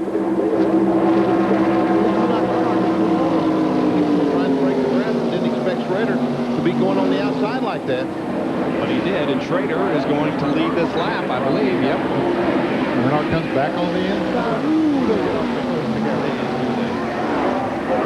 Now Sterling Marlin is going to try to take the lead. He's going to follow Earnhardt. Now he's hung on the inside. If he can get a run down there, he might take the lead. Make the stick on the bottom of the racetrack. Now you can squeeze up. Spotter, tell him, Jerry Punch, what's going on with these guys? You don't think there's teamwork even among separate teams here in Winston Cup racing? What happened about 2 laps ago? Rick Hendrick came up and spoke to Richard Childress and said, hey, we really would like to lead a lap. And Childress said, well, it's not mine, but I'll talk to my driver. So they both got on the headsets of their drivers, and what you saw a minute ago was Dale Earnhardt back out. Schrader led a lap, got his 5 bonus points, and Earnhardt heads back out front. Okay. Can you imagine that? Well, that's good. Scared me. I thought Earnhardt had blown up. Competitive on the racetrack, but once in a while you'll give the other guy a break, as Earnhardt did with Ken Schrader just then. Earnhardt 7th, or rather Schrader 7th in the points, 350 behind Dale Earnhardt, so he only gave him 5. We'll be back in just a moment.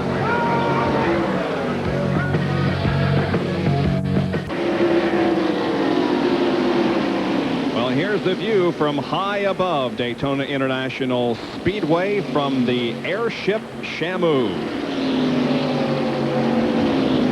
When not on tour, the blimp assists scientists studying endangered manatees and other marine animals along the Florida coast. But today, providing us some great overhead shots of the Pepsi 400 here at Daytona. There are your first 3. Now make it 4 cars.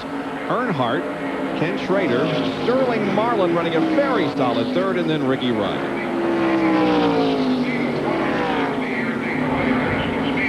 Fifth place car now is Darrell Waltrip. Tell you what, Waltrip is his car working well on the bottom, probably as well as anybody's car right now.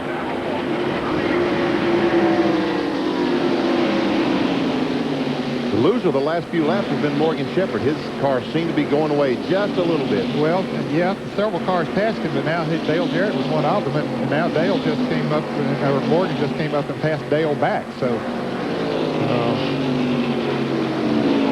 he might have found a different groove. Jarrett was about 5 seconds behind Earnhardt at one time. We talked about him dropping back. Now he's moved it back to about 1.6 seconds, but now he's lost back a little bit again. In fact, we got a run for the lead. There's three abreast. Come on, guys. Don't know if that'll work off of turn 4 or not. Oh, man. Earnhardt just hung right up there on that outside. Rudd is going to follow Sterling Marlin, and he does. They go by. Kicking Schrader back to 4th. I don't think Rick Henry's going to like that too good. Look at DW coming down on the inside of Schrader. That guy's going to lead this race. And what Sterling Marlin watching as he tries to take the lead. He is going to take the Earnhardt is really struggling right now. He needs a caution flag. Sterling Marlin has taken the lead of the Pepsi 400, and now Ricky Rudd will come to the inside of Dale Earnhardt and try to get second place. Earnhardt battles back. Yeah, the clouds are beginning to move in a little bit more, blocking the sun and making it a little different in terms of racetrack setup. And Rudd slides up right in front of Darrell Waltrip. And Schrader, who was running second just a moment ago, is back to 5th right now. He's battling for 5th with Darrell Waltrip. Waltrip is battling for 4th, actually. Waltrip trying to take over that 4th position. I lost count for a minute. Well, they've been switching so often here the last few laps. Talk about me not being able to count. There's Ernie Irvin, who has reasserted himself along with Ted Musgrave. Yeah, down on that inside. I think the inside groove is the place to be right now. Yep. It is the place to be because we saw Sterling Marlin run on the bottom of the racetrack, take the lead from Earnhardt, who's struggling up on top. Ernie Irvin passing Ken Schrader. Irvin going for $68,400 in Unocal bonus money. That hasn't been won since Bristol earlier in the year. And Ernie Irvin is the driver eligible for it, having been the pole sitter, and now Ricky Rudd is on the low side down here in the tri-oval. Not able to get by Earnhardt as they come off the tri-oval, but look, we don't see Sterling Marlin any place. He's pulled out to about a second lead on these guys. Yeah, he's just driving away. 59 laps to go. That completed lap 101. Ricky Rudd again tries to take over second from Earnhardt and does this time on the low side. And we can see just how much Earnhardt is struggling in the corner. Rudd able to pass him in the corner.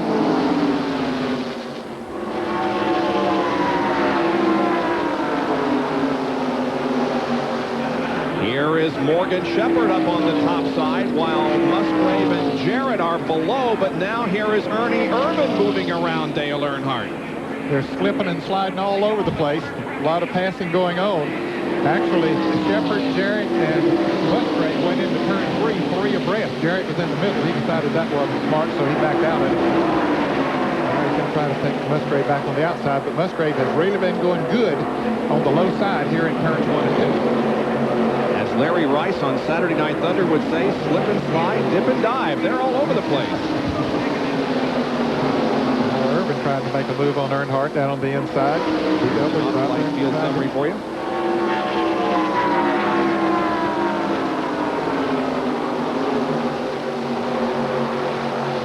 We can see Irvin, Darrell Waltrip trying to get by. Here's Musgrave going by Morgan Shepherd on the inside. Some of these guys are anxious for pit stops. We're not too far away from pit stops, probably 6-8 laps or something. And then they can go the rest of the way on fuel. They've run about 45 laps, I guess, since they made a pit stop. So they can still go with probably another 10 laps. But whether they want to go that long or not, I don't know. They'd like to have some new tires on those cars. Probably noticed on the rundown there, Rusty Wallace, who is 3rd in the Winston Cup points, 269 behind the leader Earnhardt, running in 20th position. So before we have these pit stops coming up, we'll pause for some more messages from Daytona International.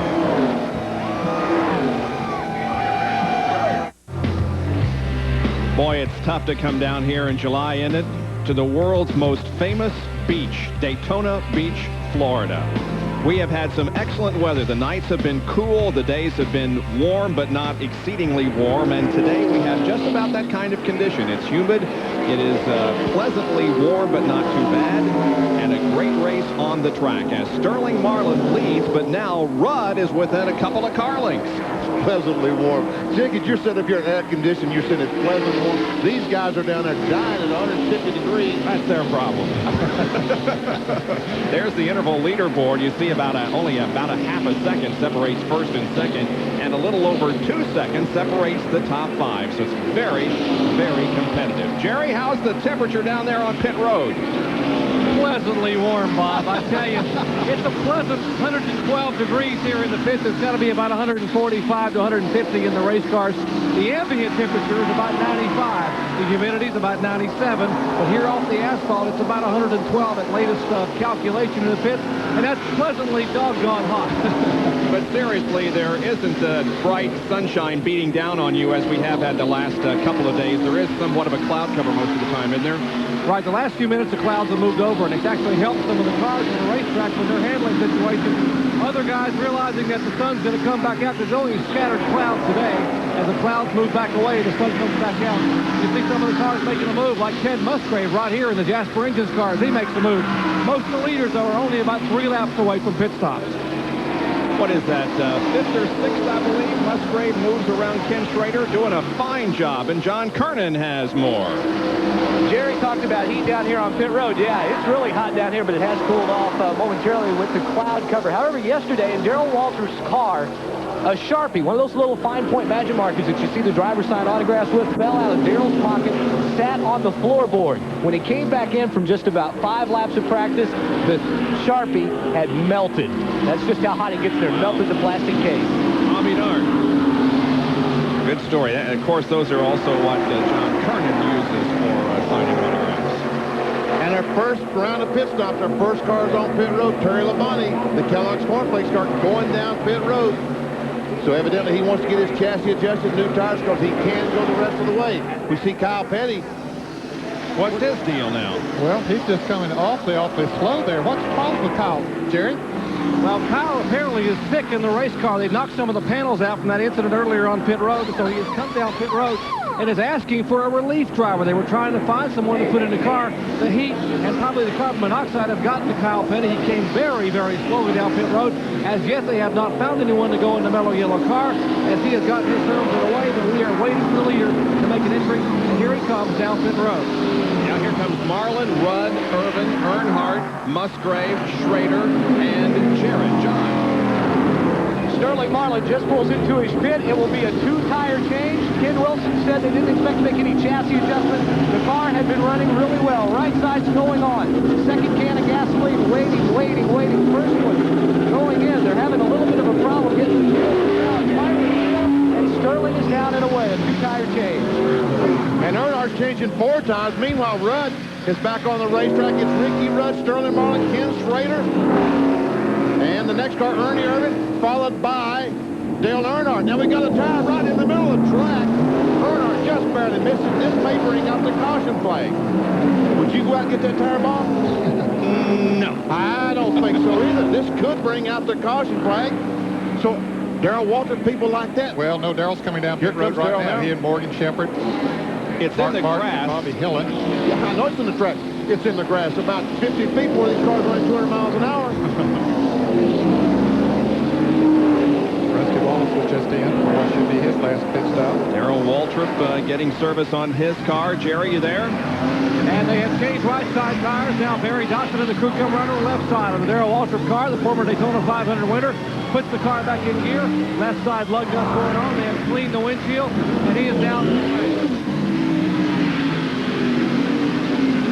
Now Mark Martin remains on pit road. Davey Allison is also on pit road, and the hood is up on that car. Meanwhile, back out on the racetrack, they're just the way they were, with Marlin leading and Ricky Rudd second. Well, Ricky Rudd left the pits in front, but Marlin evidently passed him on the back straightaway. And Davey Allison's Hamlin Ford still has the hood up.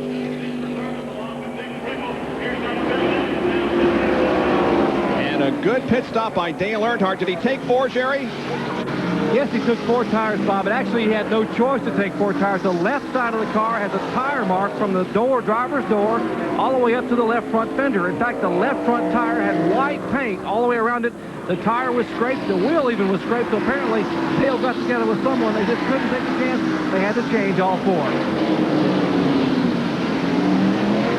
So it's Dale and Dale working together on the racetrack again as Earnhardt and Jarrett have found each other. And they're almost 9 seconds behind the leader right now. Of course, Jarrett, Ernie Irvan, Earnhardt, they all took on 4 tires, and the others just took on 2, so they got out of the pits a lot quicker. It'll be interesting to see after they run a while, if there's no caution, if those 2 fresher tires will help.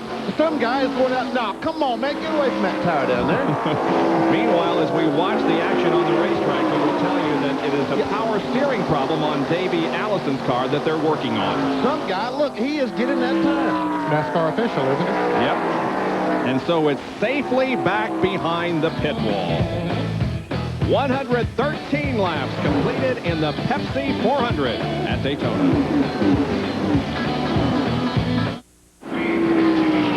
Once again, from high above Daytona International Speedway, we welcome you back to the NASCAR Winston Cup Pepsi 400. Later today at 5:30 Eastern Time, and then tomorrow at 2 o'clock, the second and final rounds of the Senior PGA Kroger Classic from Cincinnati, Ohio. $850,000, one of the largest purses on the tour, with $127,500 going to the winner. Last year's winner was Gibby Gilbert. 5:30 today, second round, 2 o'clock tomorrow afternoon, the final round of the Senior PGA Classic. There's our leader, Sterling Marlin, their bestest Ford, followed closely by Ricky Rudd, the Tide Chevrolet, and having a little trouble getting by Michael Waltrip in the Pinto Pontiac. There are the intervals between the first 5 with 0.22 of a second. 9.3 seconds separate the top 5. John, what big story do you have from pit road this time? Well, I tell you what, our leader is not going to be able to finish this race. Remember I said that they were waiting for the gasoline and they had that second can ready? Well, I thought they got it filled. No, they only got a half a can of gas into that race car. They're figuring out right now how long Sterling can stay out there, but it can't be for much longer. What happened, the overflow, the way they've got it set up to relieve the catch can man of his duties there so he can be around to help with tire placement on the pit stops for faster pit stops, the overflow moves in and out, which if you pull it out, it opens the flow of oxygen through and allows the gas to come in. They forgot to pull it out until very, very late, and instead of sitting here on pit road and waiting for another 12, 14 seconds to fill the car up with gas, Sterling took off. So very, very shortly. What they want right now, they desperately need a caution. That's unbelievable. Yep. Unfortunate.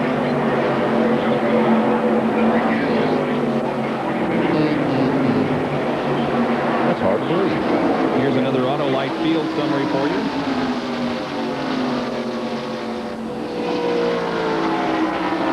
And we can see just how strong Sterling Marlin's car is. Ricky Rudd, he was able to get by Michael Waltrip. Rudd not able to get by. Harry Gantz right behind Rudd. And look at Ricky go to the top of the racetrack, so starting to lose the handle already, looks like. 19 cars are on the lead lap as the 20th place car, Michael Waltrip, as you can see, has just been lapped. And the record is 19 cars on the lead lap in a 400-mile event. Leader Sterling Marlin, his best finish this year, and only top 10 finish was at Charlotte, 8th. Didn't he finish 8th in the Daytona 500? Tonight, I thought he did, but we'll check that out. Here's the pit stop. See the gas man back there. They finally figure they can't wait anymore, and down he goes, and away he goes, but...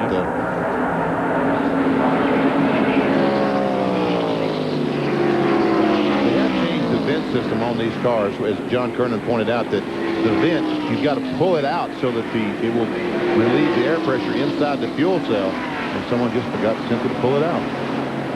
Here's a race for the fourth spot. Takes over fourth to Morgan Shepherd. You're right, Sterling Marlin was 9th in the Daytona 500.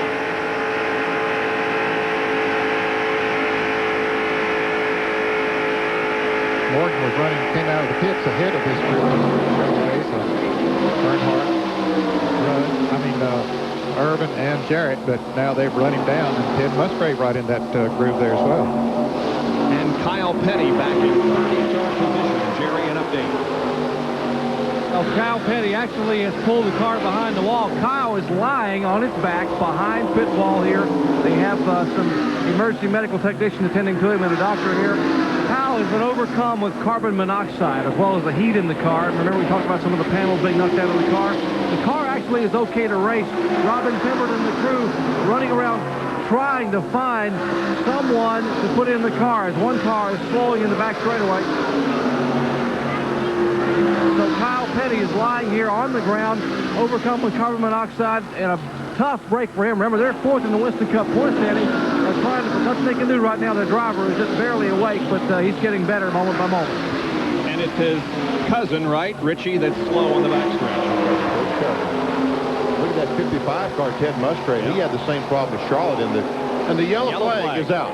It's because of Richie Petty. He has stopped the car, didn't make it all the way around, and so this is going to be a big break for Sterling Marlin. Here comes Earnhardt down to take the caution flag. Well, it would be a bad break for Ricky Rudd then, because Ricky was in position to go the rest of the race.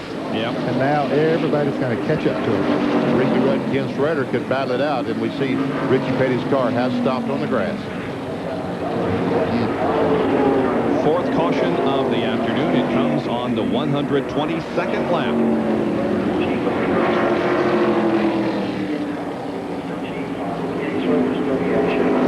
Now we go inside the Citgo Ford and ride around with Morgan Shepherd as he catches up to the pace car.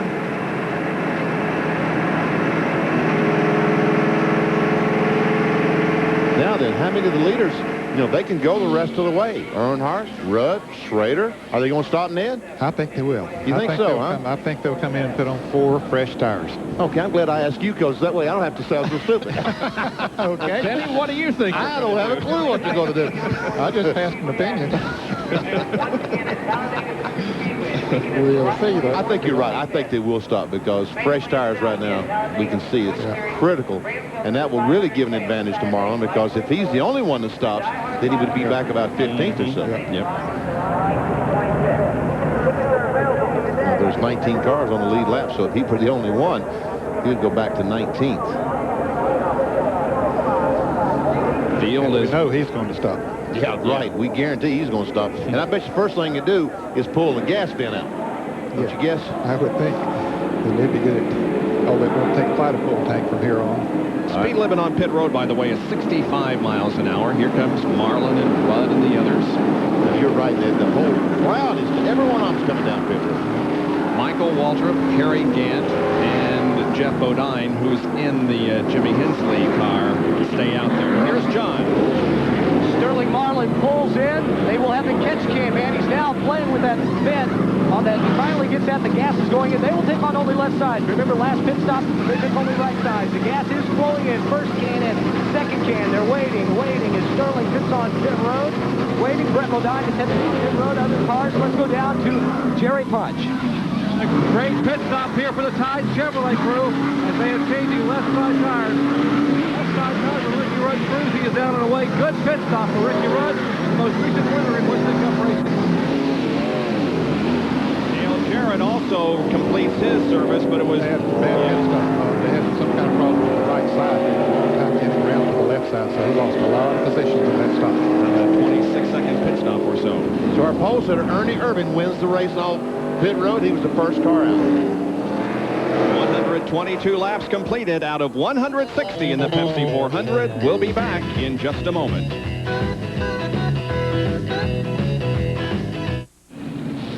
Back at Daytona, now the cars that we said stayed out because they were a lap down come in for some routine pit service, including Michael Waltrip in the Pennzoil Pontiac. He moves away. Others that are moving off pit road include Bill Elliott, Jeff Purvis, Rick Mast, Bobby Hillen, and Dave Marcus. Still on pit road is Davey Allison as they continue to work on that car. They're also working at the right front of the Derek Cope car. We're still under caution, and while we are, we will take another break as we return with more live coverage from Daytona.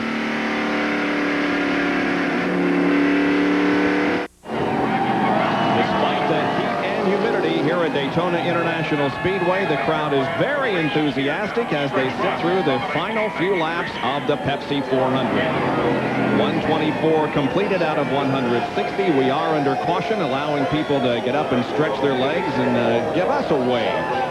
Man. Everybody in the crowd, everybody in the grandstand waving. There's a view from overhead of the crowd gathered here today. There is Dale Jarrett, who is going for his second win here at Daytona this year. He, of course, won the Daytona 500 by STP. How many times has that happened? Well, 4. Bobby Allison won both races in 1982, Leroy Yarborough in 69, Cale Yarborough in 68, and Fireball Roberts won the Daytona doubles in 1962. See if you think there's a misspelling on those Yarboroughs and Yarboroughs. No, that's not. That is the way it's spelled. And Mark Martin in the Valvoline Ford has stayed on the racetrack. He's now the leader of the Pepsi 400.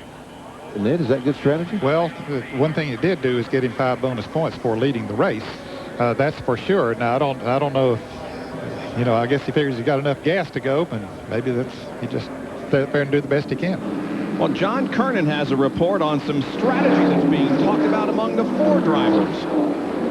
Well, what's going to happen? Ken Musgrave and Sterling Marlin are going to team up and try and stay together to draft their way toward the front. Then with 2 laps to go, it's anybody's race. Watch and see if they work as a team up to that point, though. Green flag is back down. It is Mark Martin, Ernie Irvin, Jeff Gordon, Ted Musgrave, and Sterling Marlin as we're back to green. They'll team up as long as it's an advantage to them. When it's not, that goes up the window. Yeah. And guys, we got, for the first time today on the restart, we got some good lap cars that are up there among the group, although they've been dropping back here. There are 3 abreast back in there. Michael Walker goes by Phil Parsons. Everybody's trying to get around Phil. He's right in the middle of the racetrack, and man, is it a mess. This is by far the most traffic we have seen all day, even including the start of the day. This is the hold your breath time because the drivers are getting a little anxious now. The laps are winding down. They're running together in a bunch. Let's hope they keep it clean here. It's Morgan Shepherd's car inside Morgan Sitco Ford, looking back at Darrell Walter in the Chevrolet. Morgan is 8th. Darrell is 9th.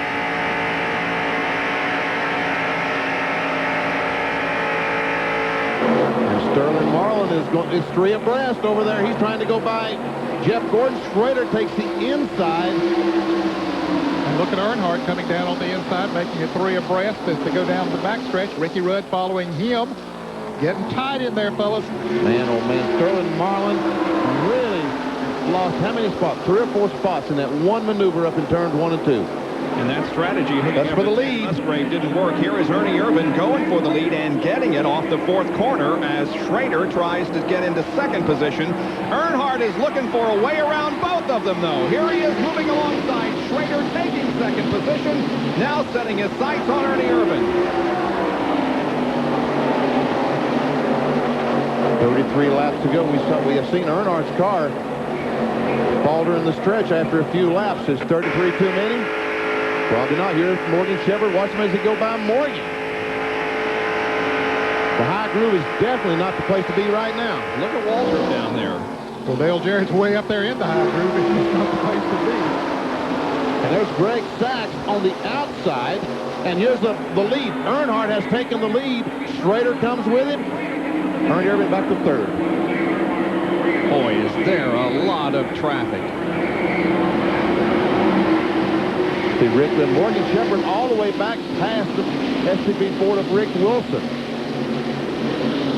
So he went from about 4th, 5th back to about 12th to 15th. Now he goes back. There's Hilla trying to get by Rick Wilson.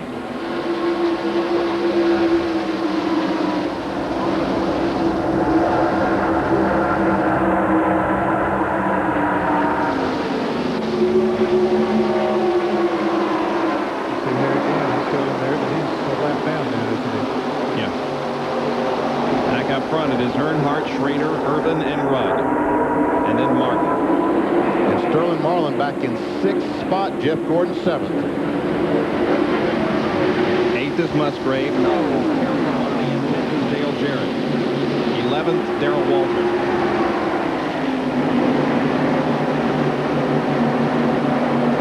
Now they're all trying to figure out where is the place to be. Where is the place to be?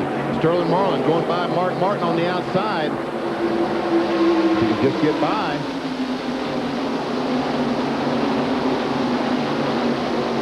Now Rudd moves over, but Sterling Marlin is safely by, and Mark is hung on the inside, just like the train's going by. No drafting partners there. Now he comes up on Jeff Gordon, but coming off the turn, he's not going to have a drafting partner as Gordon's going to go wide. Our congratulations to Ken Wilson, who's been named the chief of the Western Auto Mechanic of the race. He, of course, works for Sterling Marlin. He is crew chief, team manager, Engine builder. engine builder, all rolled in one. Jack of all trades. The Stavola brothers. He's a good one. Schrader looks like he'd like to find the lead here. He's going for it. And here comes Ernie Irvin, our pole sitter. Earnhardt doesn't want it to happen. I hope he's going to have any say about this. Let's see if Schrader can stick down on the inside. He's got his foot in the accelerator. You can rest assured. Earnhardt goes high. Schrader keeps her down low. But Earnhardt's going to have the momentum coming off the turn. But Schrader's going to have the drafting ability of the 4-car of Ernie Irvin, it looks like. And again, we remind you that Ken Schrader started this race 41st. He was found with an illegal carburetor on the car after Thursday's qualifying. In second-round qualifying yesterday, he simply could not get the car fast enough to make the field. He had to take a provisional, and here he is with a half-car length advantage leading Dale Earnhardt. Meanwhile, they're going to start jamming up behind them, 2 abreast behind them. That's exactly what's going to happen as they race side by side up there. It slows them down, so everybody behind is looking for places to go. Here comes Rudd down on the inside with Marlin following him through. They've done a good combination today. And you can see how it is cloudy in some places on this racetrack. It is here in the main straightaway. They go through periods of, or areas of sunshine, but for the most part, a cloud cover is over the track again. Now Rudd moves down to help out Sterling Marlin. Now, why on earth did he do that when he's got his teammate behind him? Well, I don't know. I think that he realizes that he and Sterling have worked good together in the past, and so it's time now to pick out your best dancing partner and try to go with him. Well, now he's back up in the outside lane. And there goes Schrader back on the outside, trying to take second spot away from Rudd.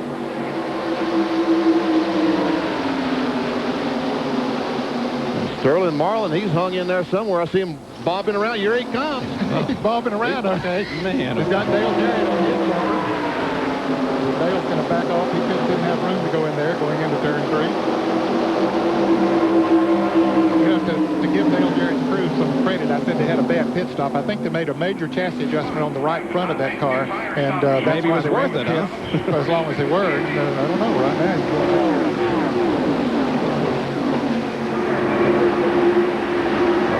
Ted Musgrave hung on the inside. And Dale Jarrett. There's Jarrett, the Interstate Battery car. And Labonte.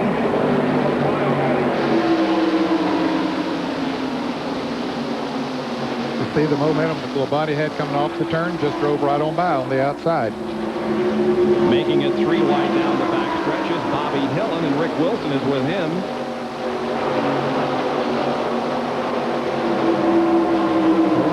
Flex the muscles of the Holly Myers Ford. Meanwhile, Musgrave and Mark Martin still side by side. Well, things settling down here a little bit as everybody takes his position for the final few laps. It is Earnhardt still out front over Ken Schrader.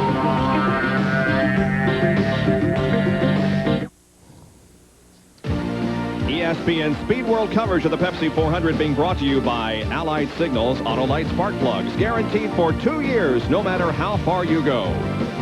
By Budweiser, fresh, pure, and natural. Proud to be your Bud. We're under caution here at Daytona because of debris on the racetrack. And now the question is, will they make a pit stop? And probably not, huh, guys? I wouldn't think so. Some of them will. Yep. Elmo Maybe not the Langley. leaders. Elmo is driving the pace car. He's leading the field. He was in Fastmasters last week with Benny. I passed Elmo last week. Well, You know, nobody ever gets to pass Elmo. One of the few you passed last week, I'll tell you that. Except the back end of your car when you spun. Now, there will be no Fast Masters tonight on Saturday Night Thunder, but there will be a Saturday Night Thunder, and they'll not be at Indianapolis Raceway Park this week. Instead, at the High Bank Winchester, Indiana Speedway for the USAC Midgets. It's a 2-hour show tonight from 9 until 11 Eastern Time, 6 to 8 on the Pacific Coast. A couple of guys came in for pit stops, including Morgan Shepherd and Rick Mast and Brett Bodine. Those guys at the very end of the lead lap. They're on the lead lap at the very end of the line, so they came in, get 4 fresh tires, make whatever adjustments they need to try to make a run to the front. Nothing to lose, so they come in for perhaps their last pit stop of the day. Again, we are under caution because of debris on the racetrack. So we'll take another break as we enjoy the sunshine of Central Florida.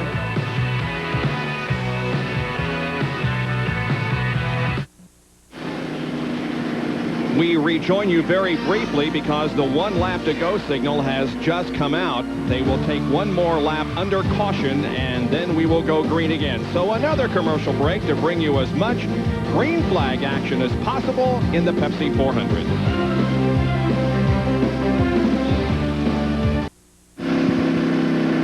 They will not get the green flag this time around. They will take at least 1 more lap under caution. And while we have the opportunity, we would like to express our condolences and our sympathies to the family of Jim Reespect, the Corning Glass Executive Vice President, who was very influential in the joint venture between Corning and International Speedway Corporation at Watkins Glen. He passed away of a heart attack on the 21st of June. And our sympathies to the family of Jim Reespect.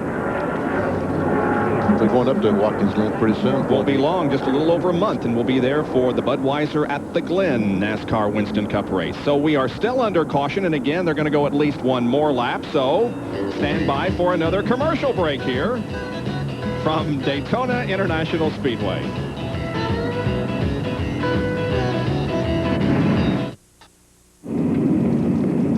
Looking back onto the field as they line up for the restart, the Pontiac pace car is just about to head for pit road once again, and the green flag is about to come out on lap number 140. So we'll only have about 20 laps to go when the green flag comes out. That's Dale Earnhardt on the left of your screen. He's the leader of the race. Michael Waltrip is on the right.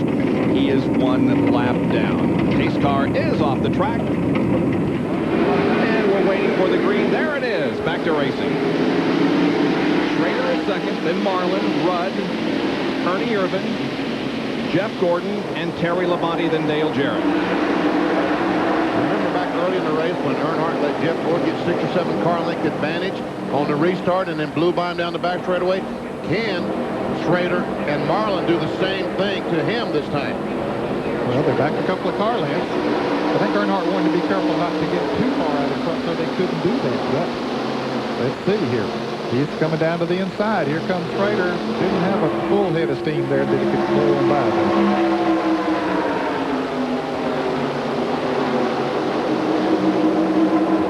Casey Sterling Marlin going high.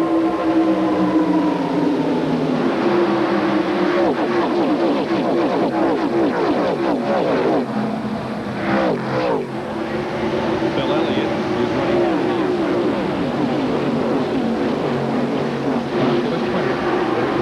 Two cars that are 1 lap down. 19 cars still in the lead lap. See Bobby Hamilton up there, right behind Darrell Waltrip. Doing a great job. He's driving the Dick Moroso Fina Lube car down here this week. That car was driven by Joe Rutland earlier in the year. This is the first race for Bobby Hamilton. That car finished 5th in the Winston 500 at Talladega with Rutland at 3rd.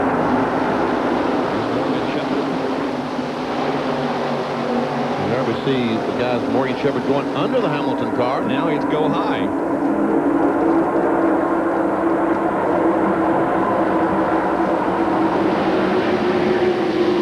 Morgan is 5th in the point standings, was coming into this race. Has a chance to move up with Kyle Petty already out. And David Ellison is 6th, and David having problems here today as well. Bobby Hamilton has been 1 position higher than he currently is. On the 139th lap, he was 14th. And his starting position, 30th, was the lowest he has been this afternoon.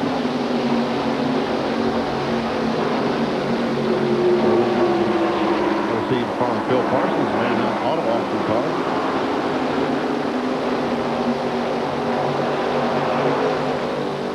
Rust was real jockeying up front, trying to figure out where do I want to be. I know they all want to be right there in front where Dale Earnhardt is. Yeah. That graphic there shows that he's led 91 of 141 laps. Well, that means that he's picked up, again, 5 bonus points for leading the most laps. Well, he's done that so many times this year, and that has really helped him.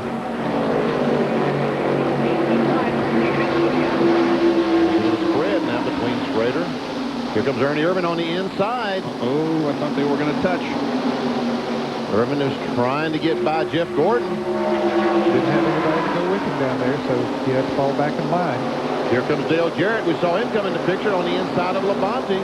Takes that spot away. Rather easily on the inside. We just drove that thing on around down there and drove right around it. That puts him up to 7th. Dale Jarrett. Here's another auto light field summary. The way they were running last time around.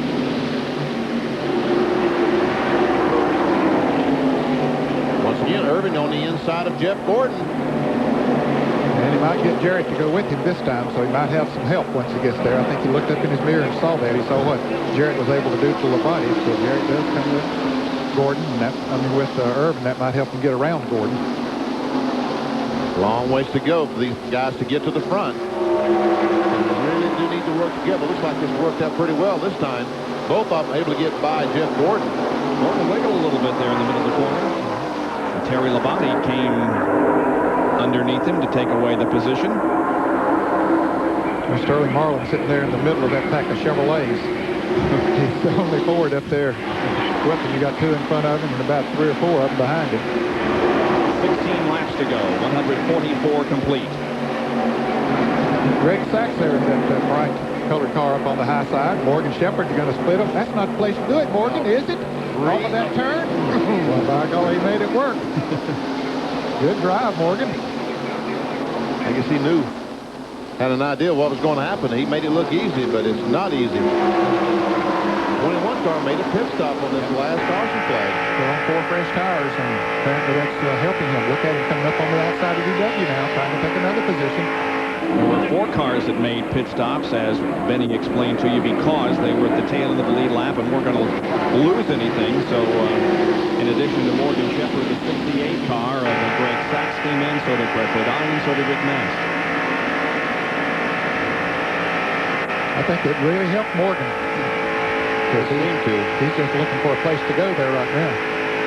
He's hooked up with Ted Musgrave now, the Jasper engine car. See if they can go to the front. They do go by on the outside of Mark Martin. Sachs got a little sideways coming off the corner. Was not able to get by. We will not have a race record. We're about 22 miles an hour under the track record held by Bobby Allison. That back in 1980 of 173, we're at 150, almost 152. Now watch the yellow car on the right of your screen. Oh, he and Bobby Hillen almost collide. Hillen wisely jumped off the gas. He did. He backed off and let Greg slide up in there because Greg was not going to have any place to go. Here goes Morgan again on the outside. He's bypassed Darrell. He's bypassed Mark Martin. And there we see Bobby Hillen going by Darrell on the outside. Darrell's hung out.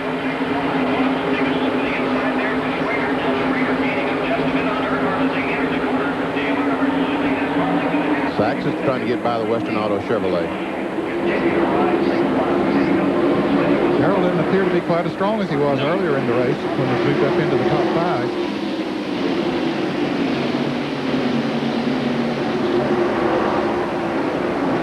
Greg Sachs started 23rd, has been as high as 7th, currently is 14th.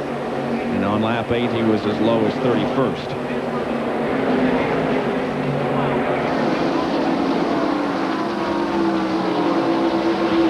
DJ's trying to move around Ernie Irvan. Ernie Irvan, yeah. There he goes. It's Labonte's trying to help him. Yep. They got to run off the turn 2, but the caution is out again. Once again, there's a car spinning. Looks like Phil Parsons. Yeah. It is. This is down the backstretch. Phil Parsons will bring out another caution flag on the 148th lap. It's 12 to go. This will be a fairly quick caution because we see Phil is already moving. Yes, he just got off the track, slid down through the grass. Don't think he hit anything. The car doesn't appear to be damaged, but it does bring out another caution, and it will punch the field again for the final 12 laps of the Pepsi 400.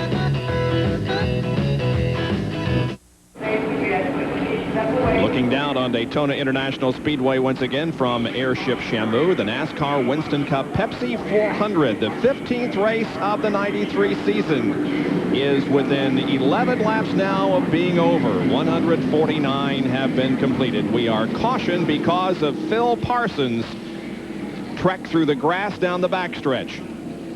I think you're right, Bob. I don't think he hit anything. I don't know what happened to cause him to get into the spin, but he spun around in the grass down there. At least that thing stayed on 4 tires. Yeah. He over to the left is a dirt bank, and he came pretty close to it, but he didn't hit it. Mark Martin is in the pits. Jerry? They changed right side tires on the Valvoline Ford Thunderbird. Still a serious push problem in that car, and Steve Mill told me they weren't really a threat possibly to win it because of the bad push, but they get some fresh trouble. They may be able to get a good finish. They have been on pit road, and here's Pontiac of Rusty Wallace, the car number 2. He has changed 4 tires, and he heads back to turn 1. Phil Parsons is also in the pits. He's rolling again, coming out. Davey Ellison remains on pit road. Brett Bodine completed a pit stop, and he's rolling again. So we're set up here now, and we will be going green in a little bit to conclude this Pepsi 400 here at Daytona. We'll be right back.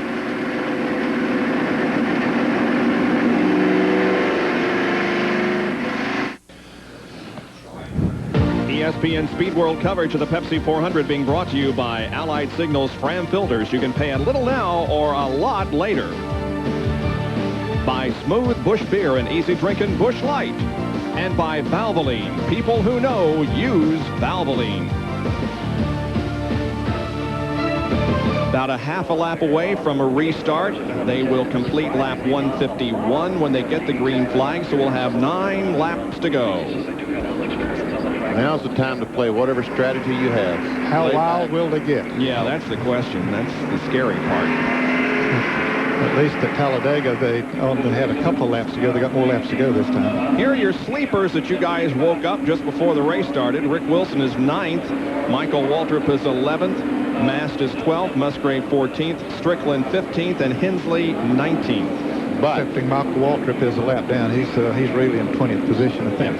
It says started on that. Oh, started. I beg your pardon. Right. I beg your pardon. You're talking about start. Okay. But the real sleeper in this group has really been running well. He's currently running 3rd, the number 8 car, Sterling Marlin. And he was asleep and you couldn't get into the picture. That's actually, yeah. The crowd rises to its feet as we get set for the final few laps of this race. The green flag is out. Here we go. Earnhardt is up front. Schrader, Marlin, Rudd, Jarrett, Irvin, Labonte, Gordon, Morgan Shepherd, Ted Musgrave. Schrader has fallen back a couple of car lengths. About right now, he's going to stand on that thing and try his best. See, Earnhardt backed off. He backed off, so that would take that advantage away from Schrader. See how Michael Waltrip has pulled ahead? Earnhardt backed off up in the corner. Really smart. It is a smart move, yeah. Knowing that Schrader couldn't dip down to the inside because of the lap car. He used Michael Waltrip perfectly up in 1 and 2. What a great job, Earnhardt. Now he's up to speed. He don't have to worry about that anymore. Yeah.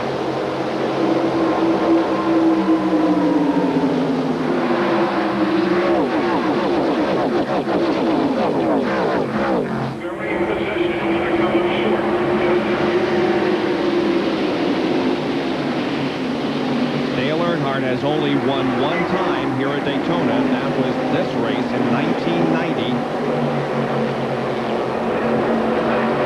The 5th car in line there is the other Dale, Jarrett, 2nd in points. But the way it stands right now, Bob, he'll lose points to Dale Earnhardt today. He was 213 behind coming in. We know that both of them have led. Earnhardt has led the most, so that's 5 more points. So that's 218 besides whatever the positions separate them at the end of the race. We see a little gap between Dale Jarrett and Ricky Rudd. Is his car a little off the pace, or is he just trying to get a run on these guys? Here's Dale Jarrett's most recent history from lap 120, where he was 6th, fell back to 10th, moved to 9th, and is all the way up to 5th now, as 153 laps are completed. Dale started 13th in the field.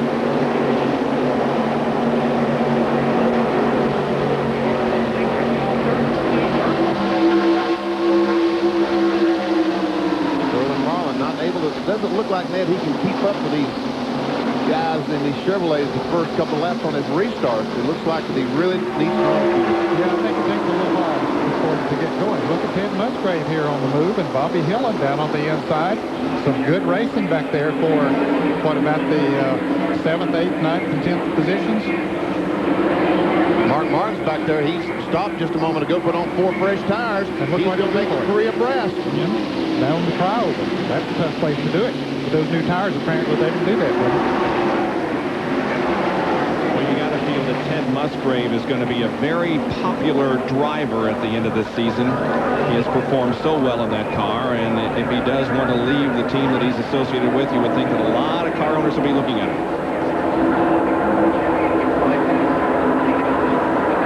Never see Mark Martin going by Morgan Shepherd. And Rick Wilson. And Rick Wilson closing in on the back of Ted Musgrave. Up front, it's still Earnhardt leading him through the 4th corner on to the tri-oval. Completed 1:55. 5 to go. Irvin making a move on the outside of Dale Jarrett coming off of turn 4. And here's Jeff Gordon trying to pass Jarrett on the outside as well. Oh, they got Dale on the out, hung on the inside. No one to draft with, Ned. Yep. And Ernie Irvin moves up on top of Ricky Rudd. He's found him a groove up there that's working for him. But Rudd comes off the corner and squeezes up right in front of Ernie. Inches. Oh, man. Boy, Rudd has really come on the last few races, including that win last week, and in the top 5 here in this one. The Unocal bonus money is $68,400 to Ernie Irvin and Ernie Irvin only. He was a pole sitter. And we can see he's got an awfully fast race car. We can see how he closed up right on the back bumper of Ricky Rudd. 4 to go once they get to the line.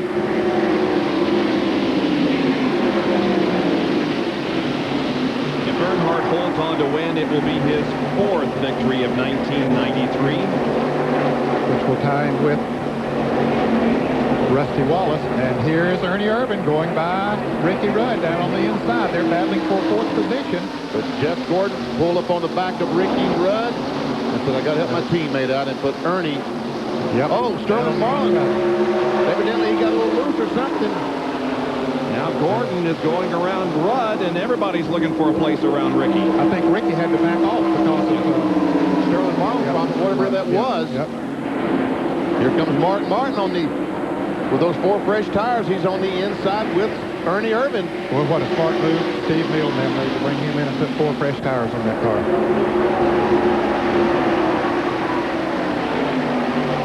Sterling Marlin really needs some help.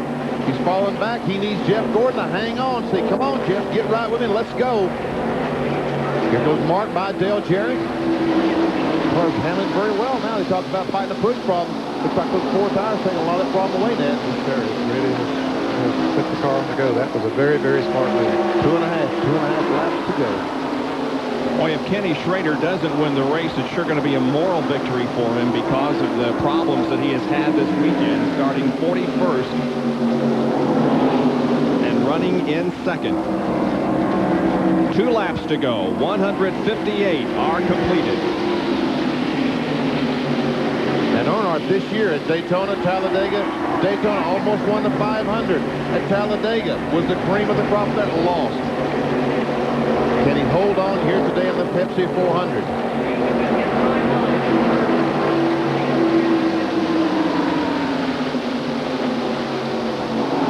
The only sign of weakness we've seen today with Earnhardt was on the long runs after 40, 50 laps. That's not a problem for him right now. So he's had several opportunities with these cautions late in the race to cool the tires. So you're right, it's not a problem for him. Now with about a car length and a half advantage on Ken Schrader as they come onto the tri-oval and look for the white flag. There it is, 1 lap to go. Okay, who has what? Earnhardt wonders how much does Schrader have.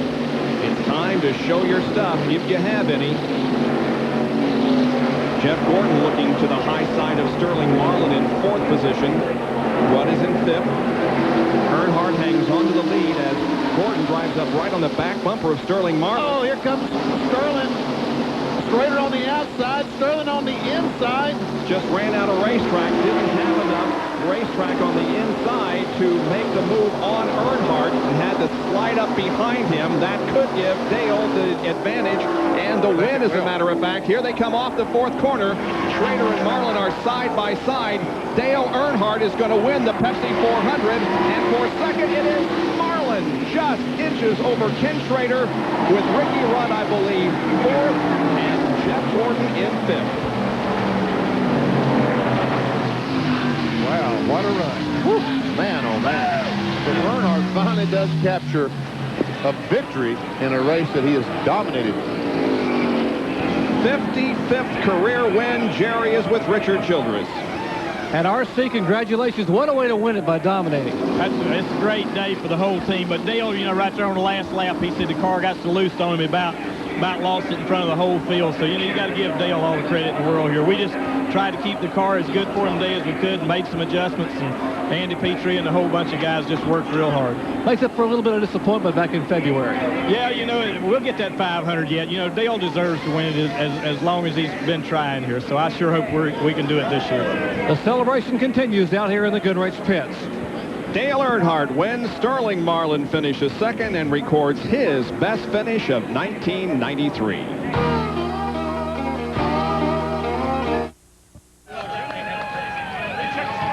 Dale Earnhardt from Kannapolis, North Carolina, adds to his points lead in the battle for the 1993 NASCAR Winston Cup. He came into this event 213 ahead of Dale Jarrett. Earnhardt completes the clean sweep. He led the most laps, and he has won the race. He is just about to climb out of the GM Goodwrench Chevrolet in Victory Lane, where he will be met with a tremendous round of applause for his 2nd win ever at Daytona in a points-paying race.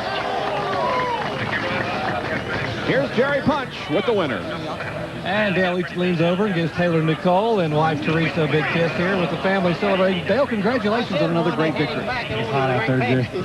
Thank good Lord for a good clear day. It's a little hot, but had a great day. And I tell you, Goodwrench Chevrolet run pretty good. It run pretty loose out there. And I pushed off for 2 over there, and then I got loose, and I had to come off the throttle just a tick. And about lost it. Had to come off the throttle.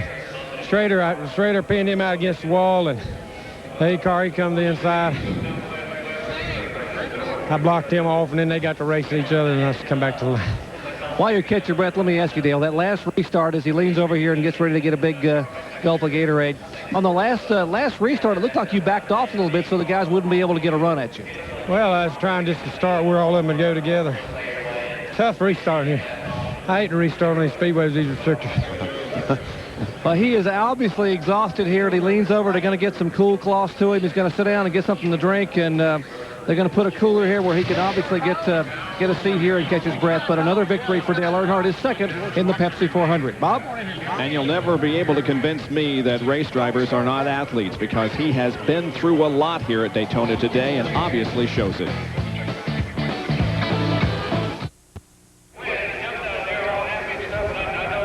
Back at Daytona, the unofficial results of the Pepsi 400. Earnhardt wins, followed by Sterling Marlin, Ken Schrader, Ricky Rudd, and Jeff Gordon. 6 through 10 this afternoon, Mark Martin, Ernie Irvin, Dale Jarrett finished 8th, Terry Labonte, and Ted Musgrave. And 11th through 15 were the cars of Rick Wilson, Bobby Hillen, Morgan Shepherd, Darrell Waltrip, and Rick Mast.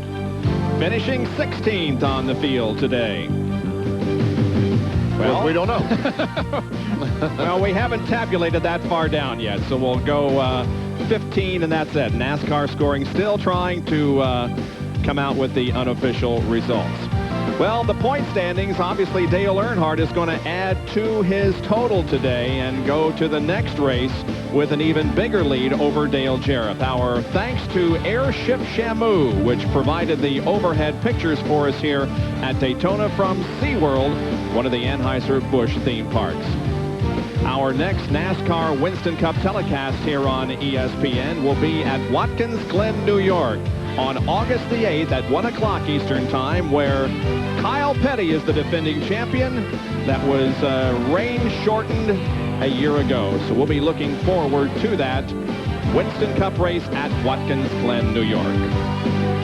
The GM Goodrich crew with reason to celebrate here this afternoon because of their victory in the Pepsi 400, an outstanding victory by Dale Earnhardt. My thanks to Ned Jarrett, Benny Parsons, Jerry Punch, and John Kernan for their help. This is Bob Jenkins. We thank you for joining us. For now, so long, everyone.